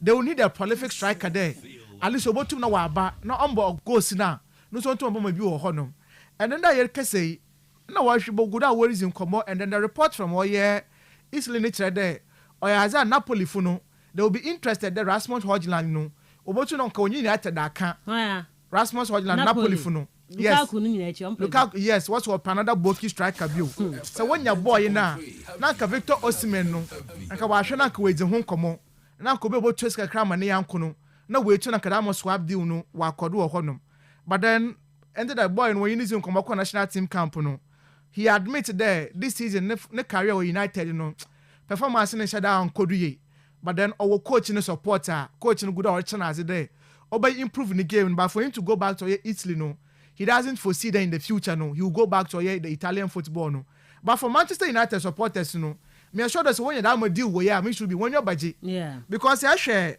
Victor Osimhen numbers for instance this season Okobo the Turkish league no 22 matches 20 goals na washe and 4 assists in fact aside from the goals in Impono so if you compare these two players way Obiano Bozimbo on the foot of play 90 minutes of football whatever they able to give you on the foot of play no statistics na you can want some no Ruby I think that Victor Osimhen he ticks a lot of the boxes you know one say Ebon Afront one as low number 9 Onye only active in the 18-yard box he's one of those strikers now Otumo Bechibo no so bobi wo honom no movement ahead on the foot of play no hwejumo Otumo ye he can be on the flanks Otumo switch positions wo honom and one thing United for power about this guy in there Ruby so on one-on-one battle especially defenders wey twenu we no he never gives up Ekono so for the always no Otumo Ojibo no ye adwuma no for me or one of those strikers na say United once kana obetum na wa aboa in terms of age, you know, be on the side because 26 years of age, but no African player. Okay, that is just probably the challenge at Crown so But I feel that Ruby say United will too much trust down a deal way now and go be a good pan. But boy, if you then no supposed to United one now coaching but one, Manusu the game we too now up on one. I don't know between the two no which are United from Obafa. Højlund once na one not only improve and as they going for ready-made striker no supposed to be always up baba more than numbers no. I want to see what the Samano would hold for these two players in the Yanano. Ruby, my make Newcastle kakra, na yenzi I want to come kakra na even fancy. Newcastle this season, and wasn't bana kosur. Especially say Ashe Juma wetum na waye no almost about 70 years. Now want to na 1G trophy. Now fast forward Alexander Isak mo bebe boy no in the way to my boy say Ashe wants to one level now. Wetum na was kosur na oyaza no so at least it is okay. Carabao Cup wajes wanadu honum. Now actually Alexander Isaka he is one of those players now. And then what ban sampa even when we win the trophy impono. Now you take to this actually clubs like Arsenal, Liverpool and onye FC Barcelona. When you know biano nyezi oye boy in nature honum. Arsenal in the sense that we don't even need explanation. Obianyum the Arsenal here striker. And then say here striker is about market. Now you are looking at Benjamin Sesko. He will come to a new league. I feel not sure about adapt to the league. No way to know wabo. But you have a certain Alexander Isaka. The 2 seasons in Nano, he's been improving. Into the ability to see last season, no 24 goals no share. This season matches are wabo no 23 goals na washe. While almost about 8 or 9 more matches to go, he can still definitely improve on him. No quality on the field of play. No Ruby already obiaring him. That numbers in was sir. So say Arsenal na say nobody should with him anymore. Straightforward they are going. But then the price tag no, I want to issues in the one. Liverpool they are going to lose Mohamed Salah. So we lose Salah, it means on the rings they will need another player. but their striking options no. I want to say they have an issue. Actually, Diogo Jota will be on time but matches and fun because of injuries. That one in next or on and off or inconsistent. And to trust in this being boy you know more. And to me, I know for a fact that in the summer, no, Liverpool definitely, yes, they will try to move away from the boy, you know, with when your new striker. And so Alexander Isak available. Why not the one to one for nation? FC Barcelona, Echo Honam na Lewandowski, since you are origin. Wow, Baku Crary. And the level one say, you don't want to plan your future ahead with a player on the number 37 years. Even no more than numbers, you know, but you would want to get a young player, no so bad, monobo to number board, netum naye. But we should be basta for one problem no or yes kasem of course basta news cover quote 240 million but so yes can quote changes are can you cast for one new problem and something that one chairman no papa wa from or Saudi for one chairman Yasir Al Rumayyan okay and that no Newcastle for one chairman currently and on Newcastle board names in commode so if it is anything to go by or for the project now was starting no I don't know what to know what because we saw what Manchester City what to mobile year or 2009. I feel from 2011 I will be trophy or no. They never look back. But when you another coach and also when you made no, I feel what was signing quality players. I was the best in the Newcastle another Manchester City no. What we call the leveler in the same Real Madrid. You would mention Manchester City. You wouldn't sit down here and then mention 3 clubs where Europe wasn't supposed to you are. So it means the Newcastle will believe there. So to keep hold of some of their key players. Ruby wants to now at least will compete for England. Especially actually the English football in this year now. United for one form in yet. Chelsea on yet. Arsenal the crown for then 1 winning trophy for Honum. Manchester City currently they also striking a car. Liverpool Sumpono on and off for Honum. So you mean to say team not say invest is go me why not also to them compete for them into us na say or can some ko changes there remember one consider there about on our brand because they will do everything possible there about now we keep hold of for Alexander Isak but will be the issue is boy no so ambition because no so na career no na interview so obekọ baby obenya England obetena obekọ baby a obetuma age trophy Champions League most especially. So that would definitely England be the case. Be a Liverpool. I'm say Arsenal dey unko. What to Arsenal, what to Arsenal. Okay, all right, that's right. Ruby, let's see how this particular transfer no so be called. Club no support will retain. So Ben Skasema, I know they have the funds. They can improve his contract. But players no so ambition there. I want to win trophies. So for Liverpool, you know for a fact there at least budget trophies in be. Manchester City they have already have strikers or honum. So they don't need him or honum. Chelsea definitely also needs a striker. But Chelsea, you know, are they willing to sanction that deal now? I mean, so we want to see how all this thing will pan out. And share someone how Alexander Isak in situation about Koyo. May I say, Osman Davenga, Enna, Yatin, Kano, Yamrafia, Nafe. I remaining a local news, no, Yafa and Swasso, maybe see.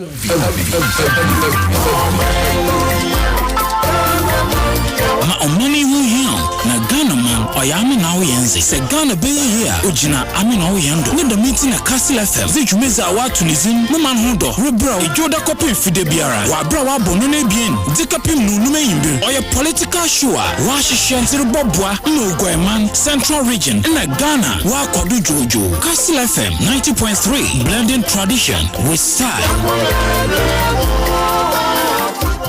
To worship you I live. Kastle FM is here to lead you to the Most High God.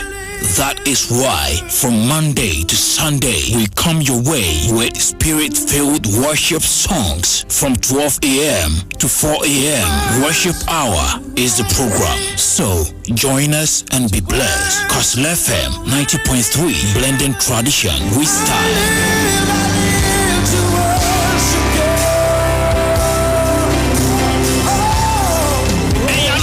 For West, so Kastle FM is here. Neuer's caught in no man's land. It's Marty. Kastle FM, the Sports King. Kastle 90.3 FM. So it's 15 minutes past 8. Yebefie. Yebedin komo ewo efisema hodwa ababeka ensano. Yebesha se bieme the Free Black Stars of Ghana camp. Na said ye tiede nei ora ne din Ede Frank Boahin. Ono ne managing director. Edema Green Grass Technology and now they are to just say One a technical team this year, I'm a can, Quanya, Pasta Pitch, no, or trust what the man woman young Weduma. No Musia, no, some weeks ago, no, or more the woman sack on where you may papa. No better Maka said, send a pitch in TSC, no, and pay for energy who ye papa. No matter why who would Marco Pem said Friday, the best one game, no, ebe to me, Abaso, Yentie, Ora, Frank, Boahin. All right, the back could say Ora, Frank, Boahin, said Okan and 7 edify a blast. Last week, we had a visit by the technical director, the coach, and the assistant coaches. They all came to visit us, and we discussed the preparation of the pitch for the game. And it went very well. And yesterday, we had another opportunity to get feedback from them and to make sure that whatever they need for the game will be done for them. And so, I said, I can't go into too much detail of what they are telling us, but your GDA said, Johnny Bisa Ebiano. So far, they are very happy, and we'll continue working very hard up to the game on Friday. And no, so far, the technical team are happy with how across Sports Stadium pitch, SC Fatie, and I am Koma, Ura Frank Boahin, they are to join. Woke up here more ticket pay for at the rate number from 200 Ghana and VVIP no at the Babesi a popular stand no aircraft for 10 cedis.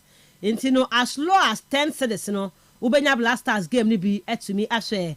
Ora Charles Amofa Ekasa de ma ministry for sports and recreation or the atuja say ne e-ticketing kane mampenya be de che His Excellency Ora Mahmoud Baumi akofa ba no game Friday no Asman no e-ticketing why ti ukita osika oba gate obenya ticketing bi ato omo the other points betu dwa be kwakwenya bi ato but ye nto no phone so no e-ticketing ene e Charles Amofa wono enkoma wode atudwa e wo ho enso no na ukopiem so ora ya wampofo ankra wono na wono so chese NS boss o se nei obepiem akra Sport Stadium ever since I born di no omo ye adwuma pa nsiesi ahodo omo ye nsiesi keto akra ne nnuan se nei won be hwe atumi ama stadium no up to standards like 24-hour economy policy ntino 24-hour economy no policy no mo de ahase ye adwuma ewo Accra Sports Stadium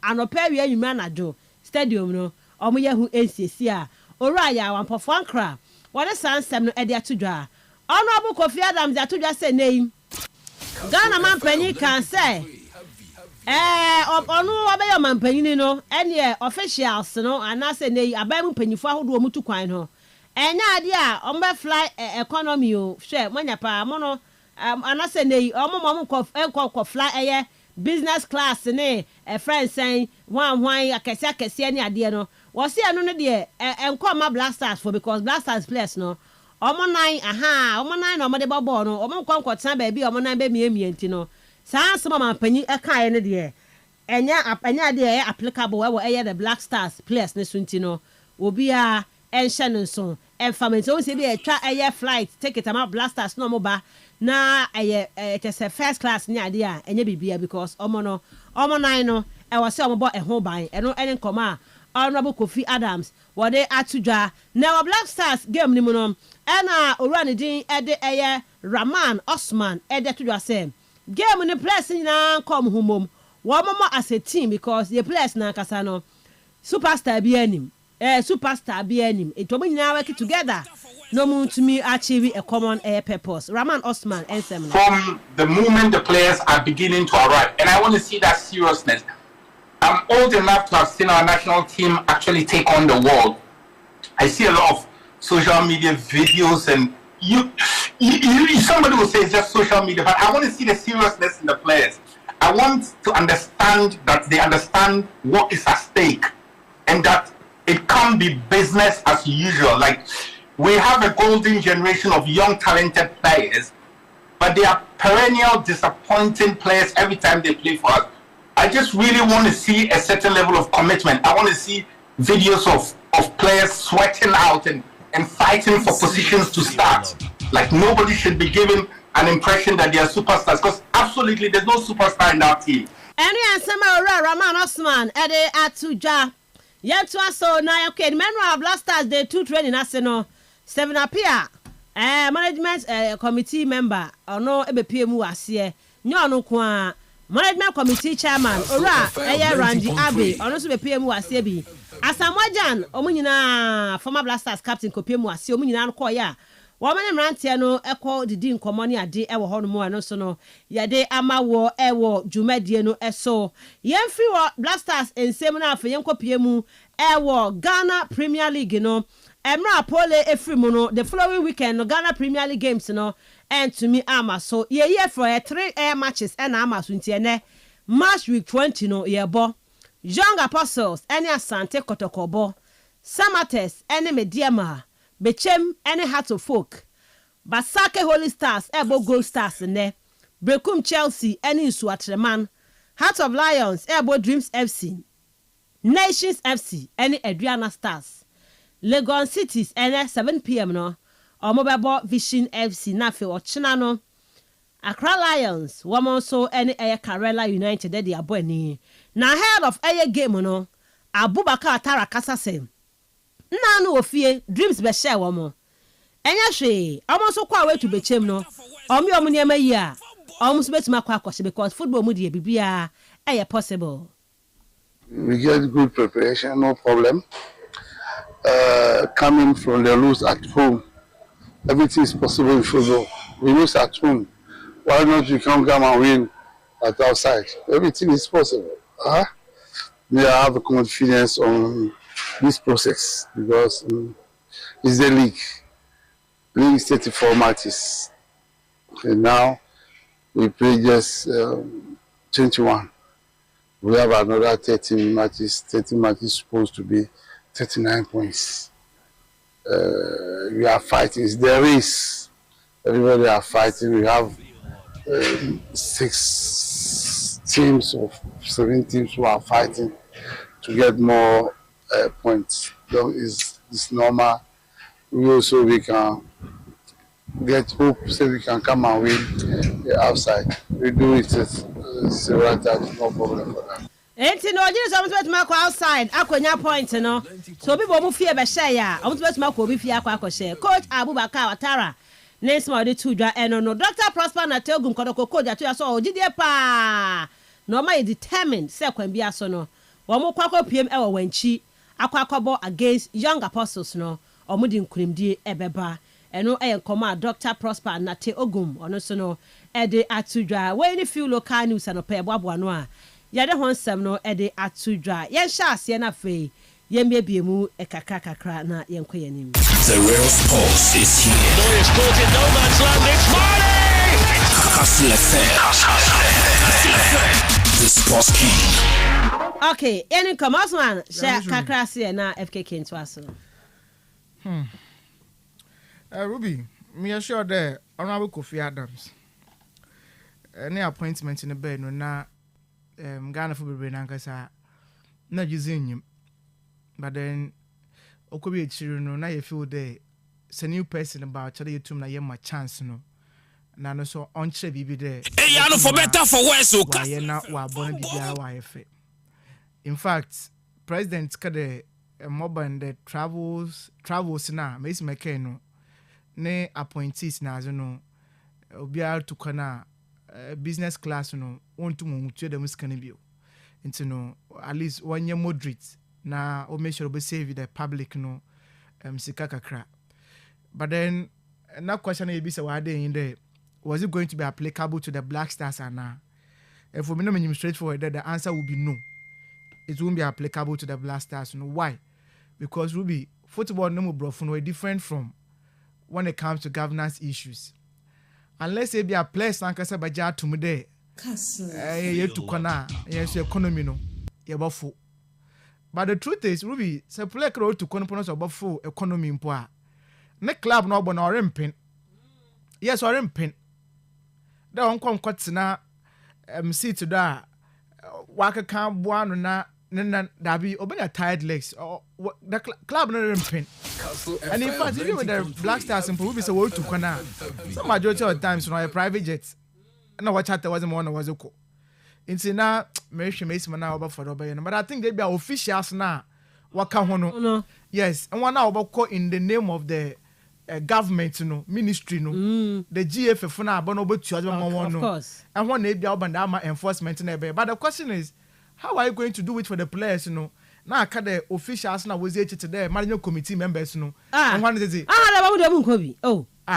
Black Stars need technical team no ombeko management dey ono so medical credit kan ko the economy ne beko e wa goto no ho that's one pa e wa goto no ho omedi e change so omdom dey beba she yenya ye nko ho so I'm praying on hope Miss Mary race no yenya mpanyimfa technical team no omo baba set 12 was 15 yes into omo plus when they join the players omo ko mama kan mfa ayimra we yakwa mo the car beba I'm hoping that sanity will prevail. Now you there, we are all trying to protect the public personal. It's me won am kofu won boy fu kakra won shada won tasi. But before footballs were different. Same way kona teams are all Europe, what to kona you won't complain. Madrid walk one full public public plane. There be. Special one. Arsenal the same thing, Chelsea the same thing, Man United the same thing. Sure. Now I'm going South America no. Yes. I'm game new year. I'm clubs required to me as so much chartered flight. Yeah, chartered flight. So I'm the last time I'm say one Ghana to say Man U for no I'm say I'm for Chelsea for Kofa Enzo into I'm for Enka Hona or mobile may na momo.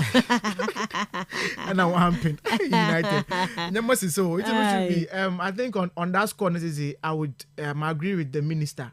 One is but then officials just as about limited numbers now you say because want me attention or to or but then say you're linking it to the ticketing issues now prices say it be was sir and they will scan VIP 200 they also 200 but the popular stand is 10 cities as low as 10 cities Ghana I want to challenge will be my challenge is the e-ticketing now way yes now I want my explanation reasons why where e-ticketing was okay because in the end they mean sure they say akoshe baller I feel never call stadium nature hono no why you queue 10 I don't know yet especially recent say corobet Mensah aye hu bi pa manual ticket no why why 10 on ka kono mo nyina no but to ticket wo first kodo na say was scan mo pe na afetum na ewrom na bia one obey wait sometimes another the previous time na yere kade sanko obey anka member yan no e-ticket so linkotin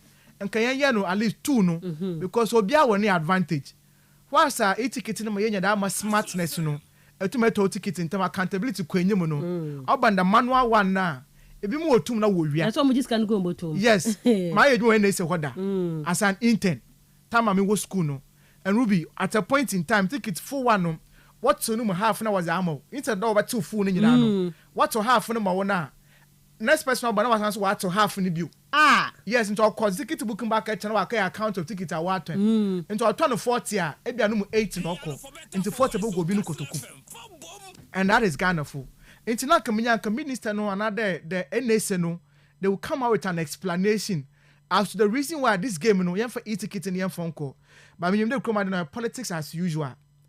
Maybe I'm just conjecturing, but maybe a platform I will use now, nobody to e-ticket no. Maybe I know you'll be in the private property. Yes, they say okay. And we need to get further and better particulars. There, say able to create a platform. Scanning in an abandoned and now there will be creative platform. And on your nation because we create a platform already Juma. But so today no pass all your Ghanaian. Yeah. So why would you want to abruptly be may if you want?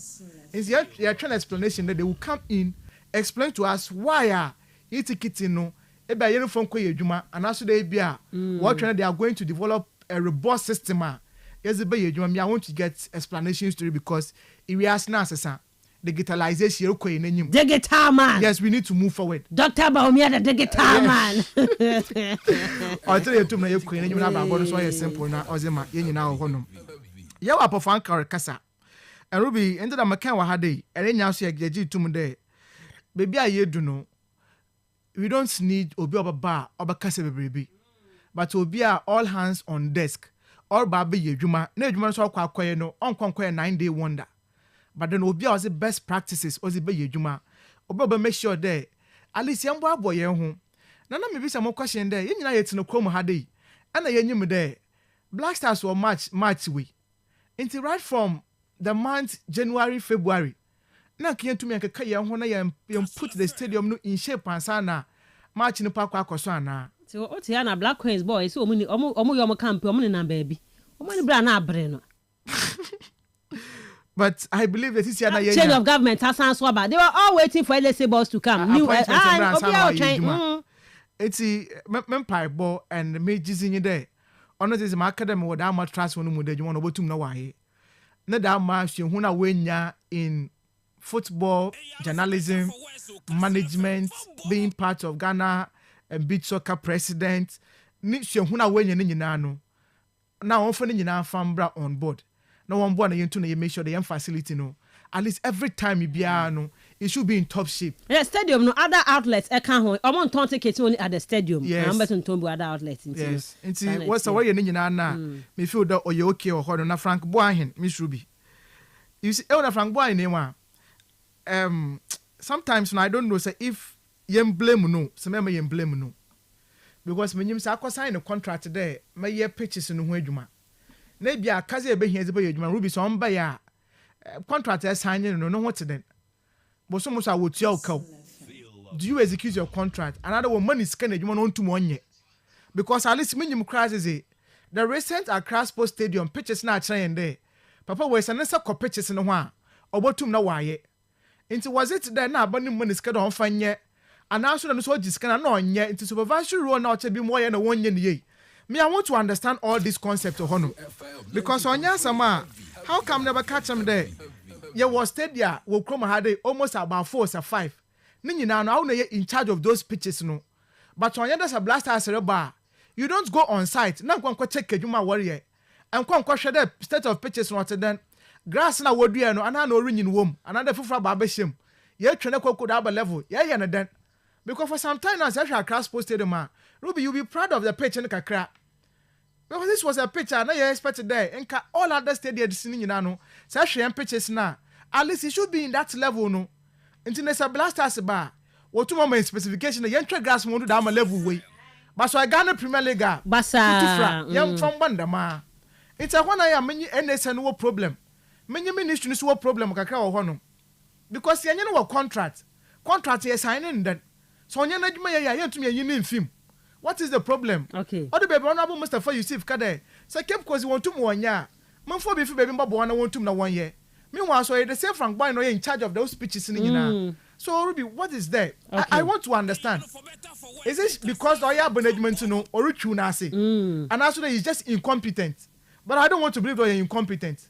Because our class posted them Z, okay. Baba Yarezi, why can't he improve it? What is there? What is the challenge? Me, I want to understand. All right. You need to do better. Okay. And I hope there, at least some of these things, basic of those things, so you both start the year with improvements, Not those of us calling the woman and that international standard stadium, So you two not say then we can make plans for those ones. But until then, Ruby. All right. See the explanation on e-ticketing, mama na FKK mremuna. Yentimi and us so yenti the explanation on e-ticketing. Said you the can no edify people that you engage. And then Otuado actually led, the session. Okay, Ebeshana yet said your can no per Frank Amofana Kasa ewan sem or the 2 drafa said e-ticketing and on my days we have issues of network connectivity. Sometimes you get people who have money to buy, but because of network connectivity, it's difficult. Systems that are used to scan tickets, sometimes get jammed at a point. So we trying to roll it out, in phases. So looking at the time limit that we have for this day, we're using printed tickets.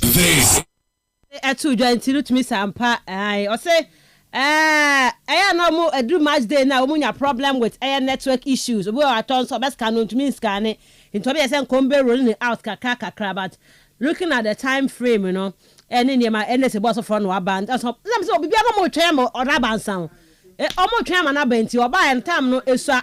Until you to me yeah e-ticketing. What's him tells man? That's the explanation, right? I mean, Munso. Because now you were hindsight today, you were those challenges in now. And it's a new boss in Pomba in Pa. The administration is away, Juma. and I'm a one. So administration can always improve. National service on your Nancy and our new boss in this now. They've created new platforms now that when you are good at what you do. So it means it's a balance. It means everything should come to a standstill now. Those problems they were persistent. Now can we feel like by this time we're in preparation to nanka best practices elsewhere nanka kawasem. If you are there, discuss what they Echo Cape Coast Stadium, for instance, internet in Yejuma. Sometimes even mobile network component, I call one mumpa on ye because internet does. So it means we need to improve some of these things, But I hope they have a pardon for this one, but subsequent ones, For me, I believe that the etiquette, is always better. All right. If I am compliment with man to be on tour, also about one so about to know what account, but accountability, and all your issues for me. FKK, apart from the Ghana Premier League games, no other issues, no. Or comment kakra hona fe yemra mehwe predictions kakra with the Ghana Premier League so Rossman akasa dia fa yen team no say yeni superstars so I think some in very dream one way or the other esan say superstar the nim the omoye make a lot of difference and omoye so much successful and clearly we show a team and share the new player. It be a party na beka so ya ben. Say oh yes said the kind dia or ya ben kakra. But many bad dreams overall. Omo so mo stars but super name fans also more. Obviously mo star players. Omo bobo amano mo bo the biggest clubs no into omo stars. Into omo njintum sa no mo boss a team. I feel that is what you want to say.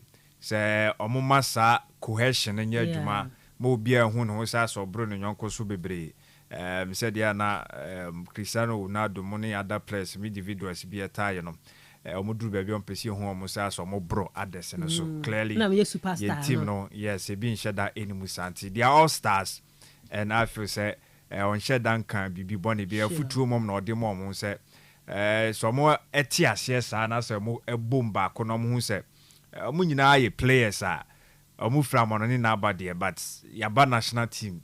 This is the focus. Yeah, call aqua boy winning game upper qualification. Say no eba musade I believe say be attitude no question no bet me about be adwuma me boy. So clearly omomfa bibi mfa film ebe bo mo na boy national team no so yes, Prosper na to Guma Kasadia fa game omo ekwa kobo. Okay, oko game no straight. Yes, I can Edia found how more confidence level no expect to say be cause and also winning mentality and so already omo wo nti omo betimi a continue Edia ko. But me hwe Ghana Premier League omo yom be to Edia say more games na na so omo boni nyina no. Boni nyina mid the game immediately after pole wo no. Now we can so game I was say bono. I can't too much is a word But so you be say outstanding game. There be ochna na no ochna nko a. And any ochna. Ochna one game per. How many games no mbo? Oh say 2 games. One game obi a born game back. Match with 20 no. Match with 20 no. Any ya month any ya born and any ochna no. Week 20 ya more. Ya born week 19. I ho na pole wo ne ba ye no.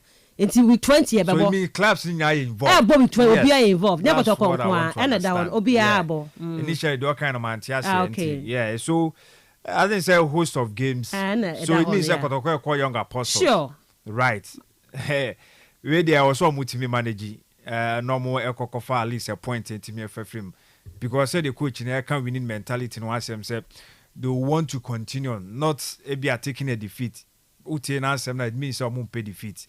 Or say a draw victory 3 points no more team the fie the coach in our session and he said you see assessing the team no said almost ya prepare more team the corner more issue no has to do with more convention rate and so now no or form more blast a lot of chances team go money samatters in fact more game on bow home before some because samatters continuing more create chances and it's no more assess a lot se Kwame Pokubi anye anyere no ho ba ku bi antuma na ye den mintamo ahya se enya playing minutes omunyina bobo bi etumi to nti if say Prosper na togum mitie after game omukọ samate so ko boy kwan ya no fa so aka say do mu critique chances no mo say no say ojiri say with time no the players will get them fat or kan ya e kan si so say Ghanaian players no I'm say no person kyerɛ sɛ me nti asie mu no sɛ wo kyerɛ mo ade asɛ wo break akra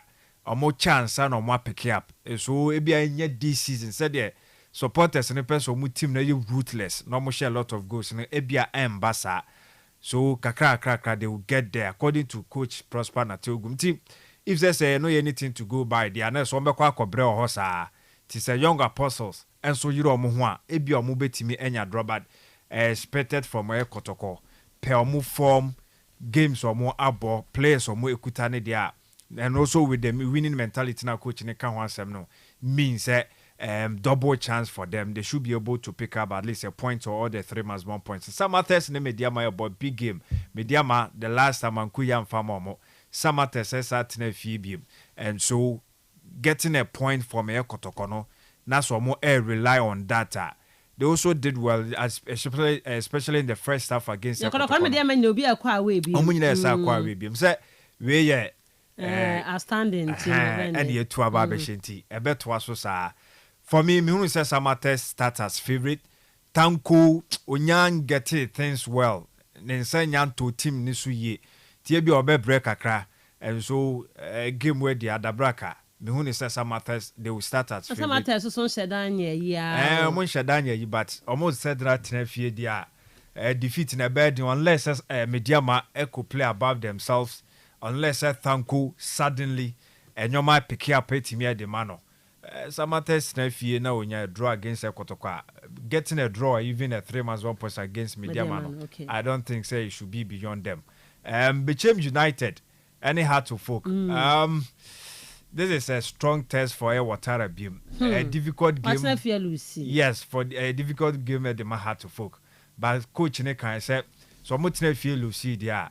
Then omukwa we met me up pick up. And I believe say has more away performance na ye kakra chen and so all rely on that there. Then may expect say has at least a point. Or some of the best require yen kramemo.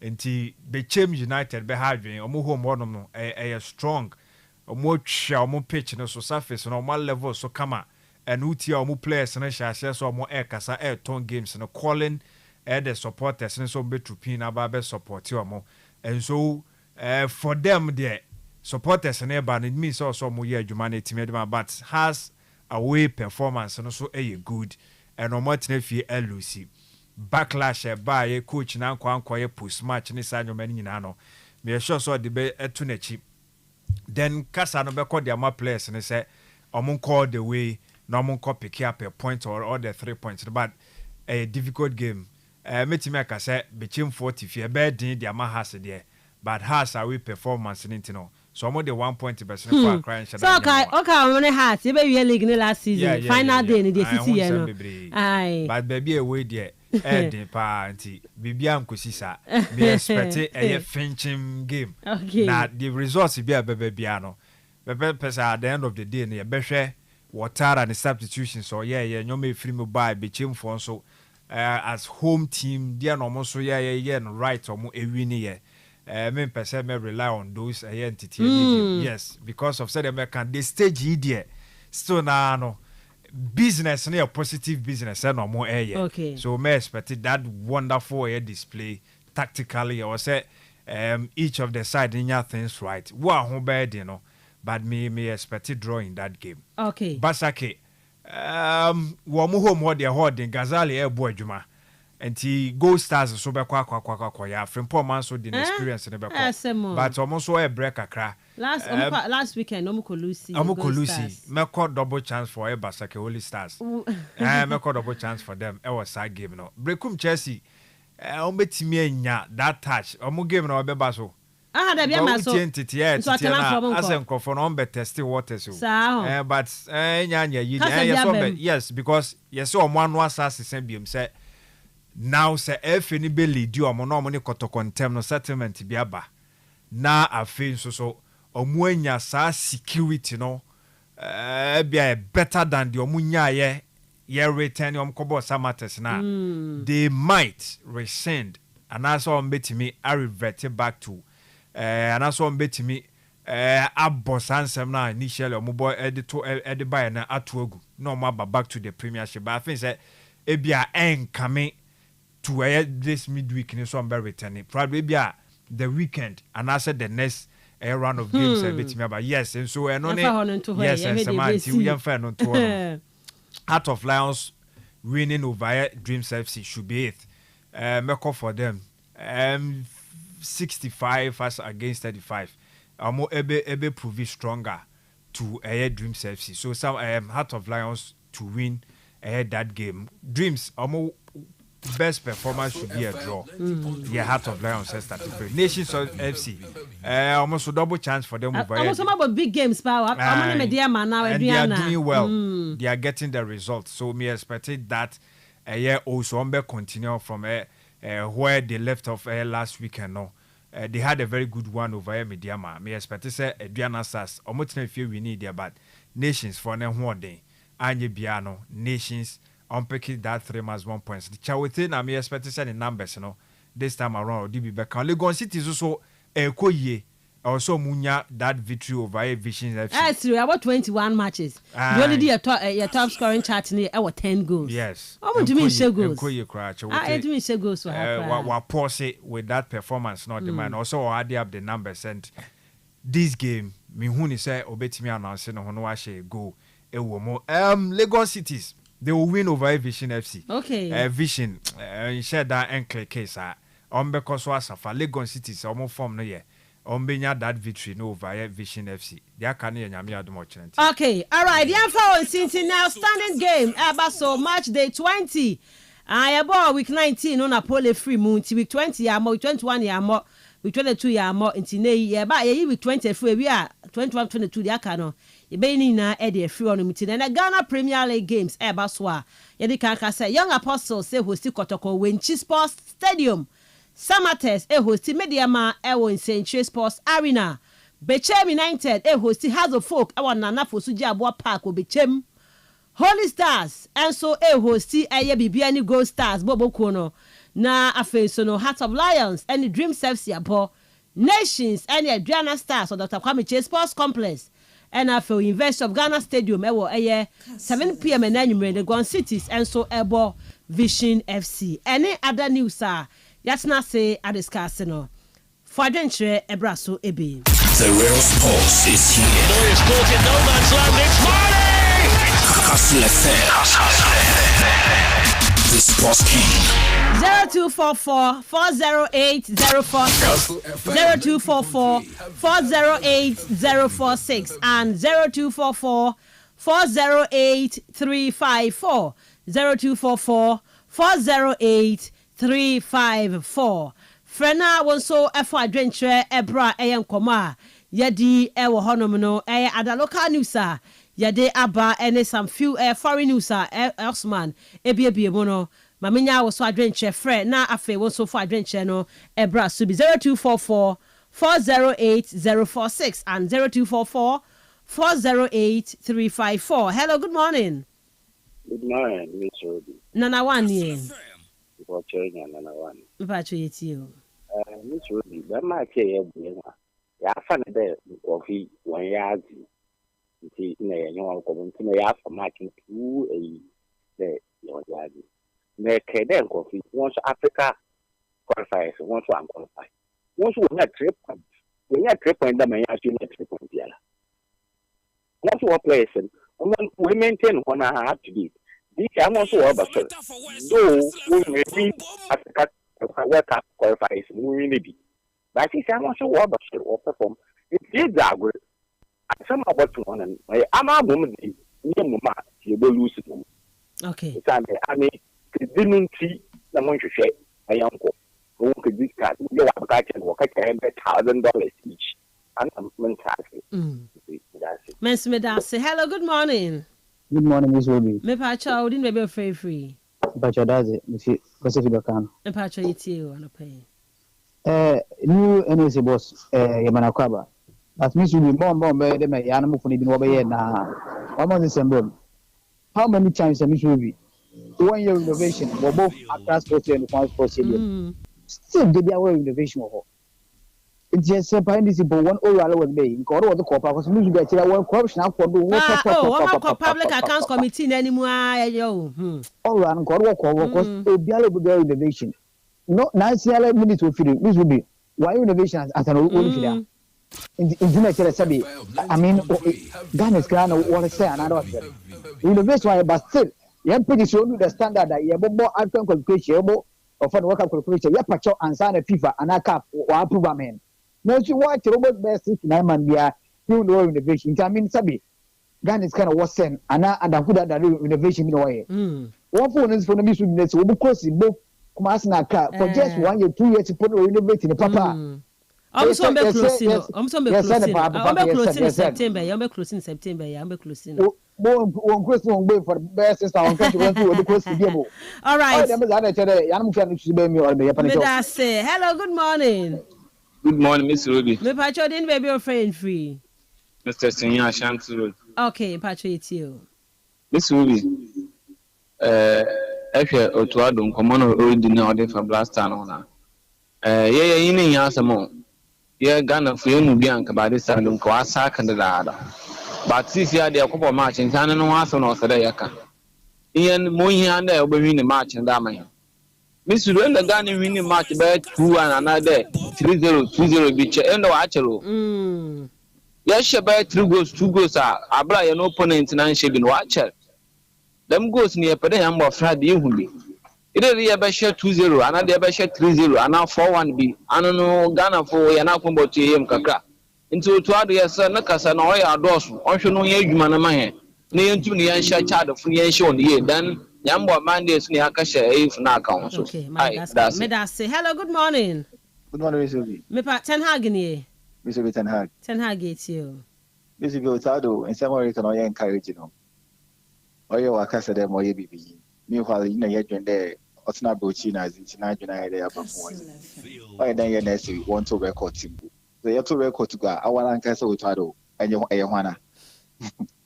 On your record, say, boy, now, no matter into the Yamu, a good coach into your coffee.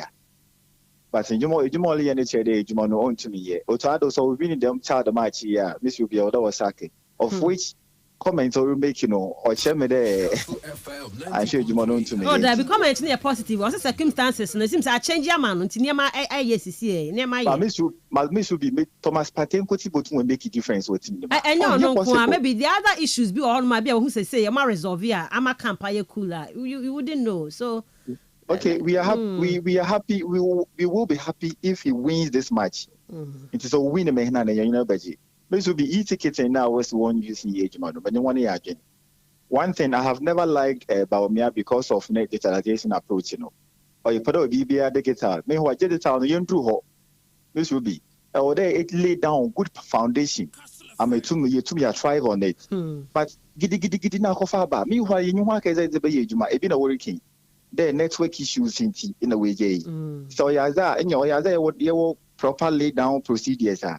In about 2 days and 3 days that on ticket TV. Okay. But CCI won't to Monton or send the networking or Yejuma. I enforce you when you do the man prepaid is also Miss Ruby. May I say, okay, hello, good morning. Good morning, Miss Ruby. Me Pacho didn't maybe your friend free. From Baba Mikasis Kakumodo. Me Pacho it's your Baba. Nam Pacho me be said this year, glass. I log in the iron water. I'm on that third position. I'm not so yo, in the hearts will be in 2-1, Kotoko will lose 1-0. Okay. May I say, okay, phobia boys, no. Hello, good morning. Good morning, Mr. Ruby. Me Pacho didn't baby your friend free. But you're from Kastle Explanation Junction. Okay, it's your no pay. Pacho, say, Nami had Friday. Sagana, yes, a 3 million grandpa and Yadi, and Otado was sacking. So, yes, a 3 million poo. Otado was sacking. Some of family, boys will be. Actually, when you might ever cut their mobile coats. So, yes, a 3 million pay and Yadi crowd, although Otado one more cutting the food. If you don't coffee and your way, what are you Missouri? You're with the same point. Goats know what this is an animal boy. And you to see a 3 million pay and yet to crack. Another was sacking more cutting the baby. Another one, your good coach. Okay, hello, good morning. One used to be. Maybe I told him baby or free. Simple burger. Simple burger. It's you. Yeah, simple burger. I think the Dennis. Yeah, and after my son of Peter. And the Kumasa and take out of Metemba. Then she boys, Igna Cono. And the Condiaso, very. Now, blast our quitting. Since I am from family. But the name of contract, you are now Ghana project. Why Ghana contract? What from an first to Ghana, so Scanaway. Okay. But if we are heavy, the best is a pump family. Mensah, okay, Medase. We are all praying, saying the Ghana League Basway. I said, Nina could be blasters, but Ghana League Basso. I'm hoping, say security measures, said, dear, go criminal. Then you must support us, no, and I'm a copaka, Monfam who you. Na munyani me ye na efe for I'm sure some do many the league chinya blasters nko. Hello, good morning. Good morning, Miss Ruby Adam. Aquarium organizer. And a paying chow na go free na Miss Ruby has na kono kotoko na kono na la won shakotoko na has ni na Miss Ruby eshoye. So it has ni tia. Oya has ni tumi ba e wa aquarium me hwede bi amaba mo ba has for e mo against na heart na kotoko wa ya dokol nti ho heart ko na kotoko na wo bonfela o kusie kotoko kotoko e ku yi musa bayadan utumi chudi ama de man kana heart ni akola mwan sala me kotoko yi na heart to mama da wan kan yaro akola ma jin chai ru da ko nya say support dey nya supporter one dey o rivalry ni na man ye do nti no kotoko Lucia na heart for atwetwe heart for kotoko na ade na ayede. Hello, good morning. Good morning, Miss Ruby. But you didn't maybe free. Quick Basako, Benigna. Yeah, that's it. It's not much watching for a chickaka. When Kastle and Wahar for some weeks ago, make it that. What was it? Sunday, when the master up to now, did one own prayers or pick one. The woman and said, what's one arm watcher, no one from time to time, uncle. Any dog will be a steady or will be not said them from one who stand there. Some of us was the blaster. I know we papa. Maybe I want for. I said it should be one a different place. I bet you. Oh, but good coach. It's one of the 10 years from my performance of them and this time. Okay. That's it. One follow them. Other regions. Ntia. Medase. I will 2 days. I will Air Western region. Omoko Ashanti region and Suntino Shannon. Omuguswa nationwide air scouting into Omuya Bemwe. Hello, good morning. Good morning, Robert. Anan Kotokraba. Anan Kotokoba police station electronic. Nebacho, yet you. Which on a penya coupon show on Ojuma Palmo. Yeah, that's it. Osman. Okay. Sorry, Michiana always studio Hoina. Obiajo, so. Miss Ruby, I'm the American day. We are in your to Northern Nisatibi or the Chinese group. And I'm not today. Since Ghana blaster to do the area can was some day. I don't know. I and one coach in Kastle here. I do hear performance. Okay. Yes, so this and the best my hand. Yen 4-0, 3-0. Near Queen and him. You might be in a win. On a your Betty. Okay. Then we bring. On funds them up upon 2 queen. Was it a sham exhibition? It's not what I found wasn't by. All right. We've been prior or rejected. Okay. No, didn't number one was in my Omano. Yes, you okay. My last call, any. Hello, good morning. Ghana's best female sports presenter, I host and commentator. How are you? I'm fine, thank you. As a Khalifa, the taxi driver. I'm not coming friend. Now, another Champions League, yeah. Real Madrid, Atiko Boboli. Basta for most supporter Atiko, and I say most supporter Real Madrid. Oh, no more Atiko, no more Atiko. And to look at your current, say we don't need his support. Maybe go support Kotoko for what reason? Maybe Kotoko or a Kotoko outside team, Bobo, come support outside team, no, I got Kotoko. Or Pom, master, that is me. And so he doesn't need his support. Omoko supporter has a cry, Olympic County, and Missy. Master, he doesn't need his support. Not child for Boka French and I'm Cabrofo. Maybe so some call French who say English. Massa, Mr. Friday, Massa, I think Miss Wakana. I'm putting the Fias out. Okay. Meda say, yeah, the show next to hi, DNA, Radio Hotel, Daman, your file calls, no Sunday branch or Radio Hotel, a boss with so Sunday, the end will be any of you. After church, in your call Radio Hotel, 11 a.m. to 4 p.m. No, Betty Gun and international buffet, papa, delicious air local snacks. A bema of free local drinks at the account. Timamadi Abra, no papa, super boy, guama, where the asa. I relax with Selvi and Timamadi Akai say Sunday branch or Radio Hotel, and I can't for them will be a bra. Fabusia falling in Abra, Sunday, Yama Pampao, Kama. Now enjoy yourself at our Radio Hotel, Omo Cape Costa, second read. For reservations and enquiries, call 0312 003 222 and 0501 672 908. Rage Royal Hotel, richly inviting, comfortably yours. OTFK Kenka Sanso and our Osman the Vengan Kamidin. Ede Miss Ruby Adams, Alfred Ekopiemu, live on Facebook. Chad for no one can Arabic and Afi French into an kasa Chad for no omo eka into sa enetia. Yet was see Yami Adome Bessia Wednesday. Kaise Bessia 7 to 9 p.m. Yakwe, come out of my home till you mediano. Bawa Kwemo, Koswa Fidian and a Hanum say.